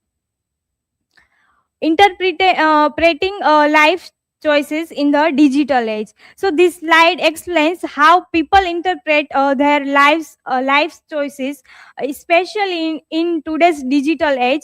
So in the poem, the speaker not only makes a choice but also creates a story about that choice is later. So this shows how people give meaning to their past decisions. So in today's world, people do something similar what they see. So because of these personal decisions can sometimes appear more dramatic or meaningful than they are actually. So here is a infograph of social media influence on life choices. So this infograph shows how social media influence our life choices. In the center, we can see a person standing at a crossroads, which represents decision making similar to the road not taken. And around the persons, there are likes. Followers showing how followers and trending tags. This represents social media pressure and influence. So on the other side, there is a crowd moving together, showing how people often follow trends. So on the other side, there is an empty path, which represents independent thinking. So this image highlights the conflict between making our own choices and following what others are doing. Individual choice in Frost poetry. These slides focus on individual choice in Frost poetry, especially the idea that life always involves choices and uncertainties. So in the poem, the traveler stands between two paths and yeah, must choose one without knowing the result. So this represents a common human experience, because all of us have to make decisions without being sure about the outcome. Social media adds external influence to decision making. So this slide explains how social media adds external influence in our decision making. So in the poem, the traveler makes his decisions alone, and in today platforms like Instagram and other platforms expose us to other people's lifestyle, achievement and choices. So because of this, people start comparing themselves with others and feel pressure to follow what is popular. So how the poem is relevant today? uh, in the poem, the traveler faces two paths and must choose one without knowing the outcome. So this situation represents a universal human experience. So even today, people face similar choices in their lives, such as choosing a career, deciding where to live, selecting relationships, and setting personal goals. So just like the traveler, we cannot explore every possible option. So we have to choose one path and leave the other behind. So here is my conclusion. Robert Frost's poem celebrates the idea of individual choice and the courage to follow a personal path in life. So the two symbolic roads represent decisions. People must make the importance of independence in shaping one's identity. However, in the modern digital age, social media platforms strongly influence how individuals think and make decisions. So online trends, comparisons with others, and the desire of approval often creates pressure to follow popular choices. So in this way, Frost's poem remains highly relevant today, because it reminds us to the importance of genuine individuality and encourage peoples to reflect on whether their choices are truly their own or not. So here these my learning outcomes. These are references, and if you have any question, feel free to ask.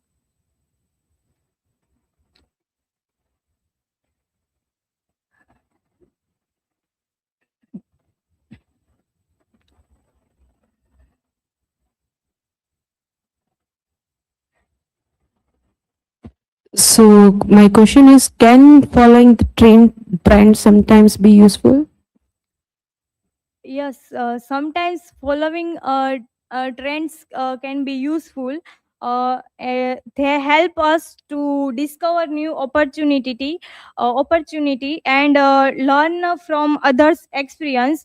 So, for example, social media platforms can introduce useful ideas, career options, or skills. So, however, the problem is start when the people follow trends blindly, so without thinking what is the outcome behind the decisions. So in the poem, the message is about making personal choices. So trends can be helpful as guidance, but individuals should still think independently and choose what truly suits them. Another one. So my question is that is it harder to be unique today than in the time of Robert Frost? Yes, it can be harder to be unique today compared to the time of Robert Frost. So, in the past, people made decisions more independently without constant influence from others. But today, social media platforms expose us to trends, opinions, and lifestyle all the time. So because of these platforms, people often feel pressure to fit in the situation and follow what is popular, so which makes it more difficult to be truly unique. So however, at the same time, today's world also gives more individual freedom and opportunity, so people can share their ideas, trends, and identity more openly than before. So while it may be more challenging due to social pressure, it is also possible to be unique if individuals continuously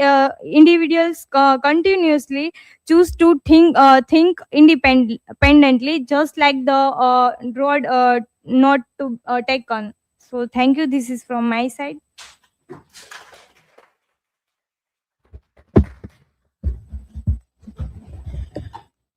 Okay, so that was the last one. Okay, and a very quick overview.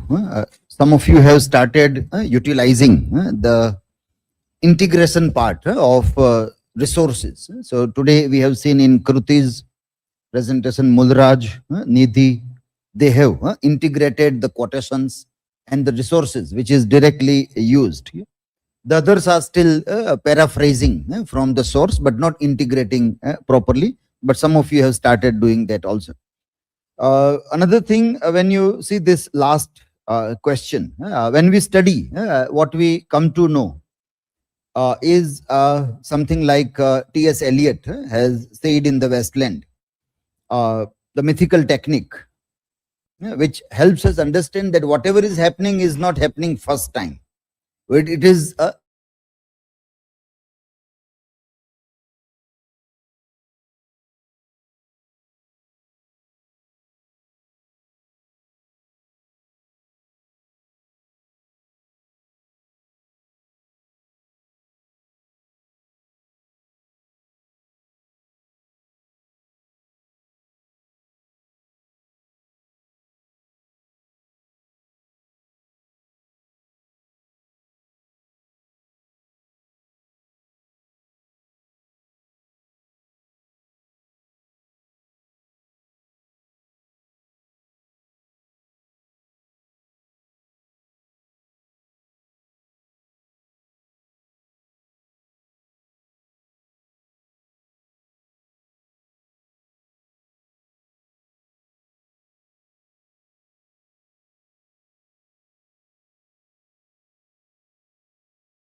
I can start here. Otherwise, you can mute it there. So here I can see this. From here it will go. This.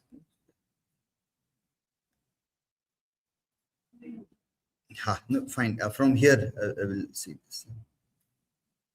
So this we were saying this idea that how things are repeatedly coming or going on. So here in this quote you will find the very first line. It says, "Our era has been described as one characterized by an unprecedented preoccupation with the self." And see the citations. Giddens said this in 1991. Lash said this in 1978, in 1984. Lash and Friedman in 1992. Taylor in 1989. And this article is written in 2000. And we are in 2026.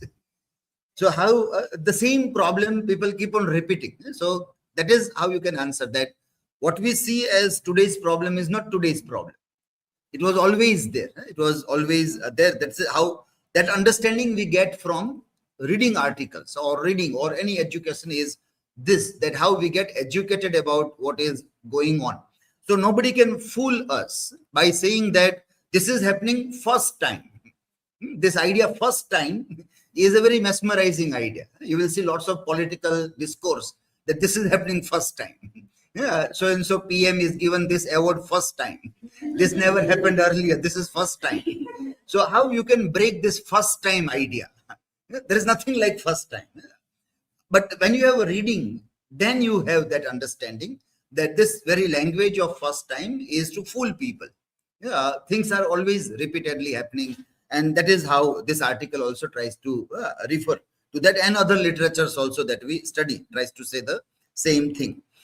Another one, many of you referred with this Indian knowledge systems and Indian influence and transcendentalism. So we need to find exactly the works where there is a clear-cut reference that Emerson or Thoreau have read Indian philosophies, Bhagavad Gita, Upanishad, and they themselves are also saying that they were influenced also. So in this article, we find a reference. This is Human Responsibility, Universal Harmony, Bhagavad Gita, and Emerson. It was also cited in one of the presentations where we find the Sanskrit quote, and then its English meaning also is given. Not exactly the translation, but a kind of a meaning also is given. And then it refers here.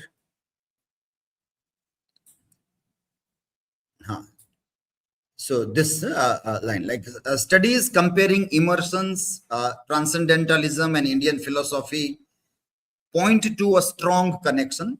According to scholars like Miller, he said something in 2005. When we click here, we get the reference nearby in which work he has said this. And Sharma has said this in Hinduism and its Sense of History, published by Oxford University Press, 2013 work. This Emerson's spiritual perspective, particularly his understanding of the universal soul, was influenced by his study of Upanishads and Gita. So when we go to those works, we will find that based on what they have said this. So there is a very clear-cut indications that Emerson has been a reader of Upanishads, and he himself has also noted, and many research scholar also has found that connection, that how it was influenced there.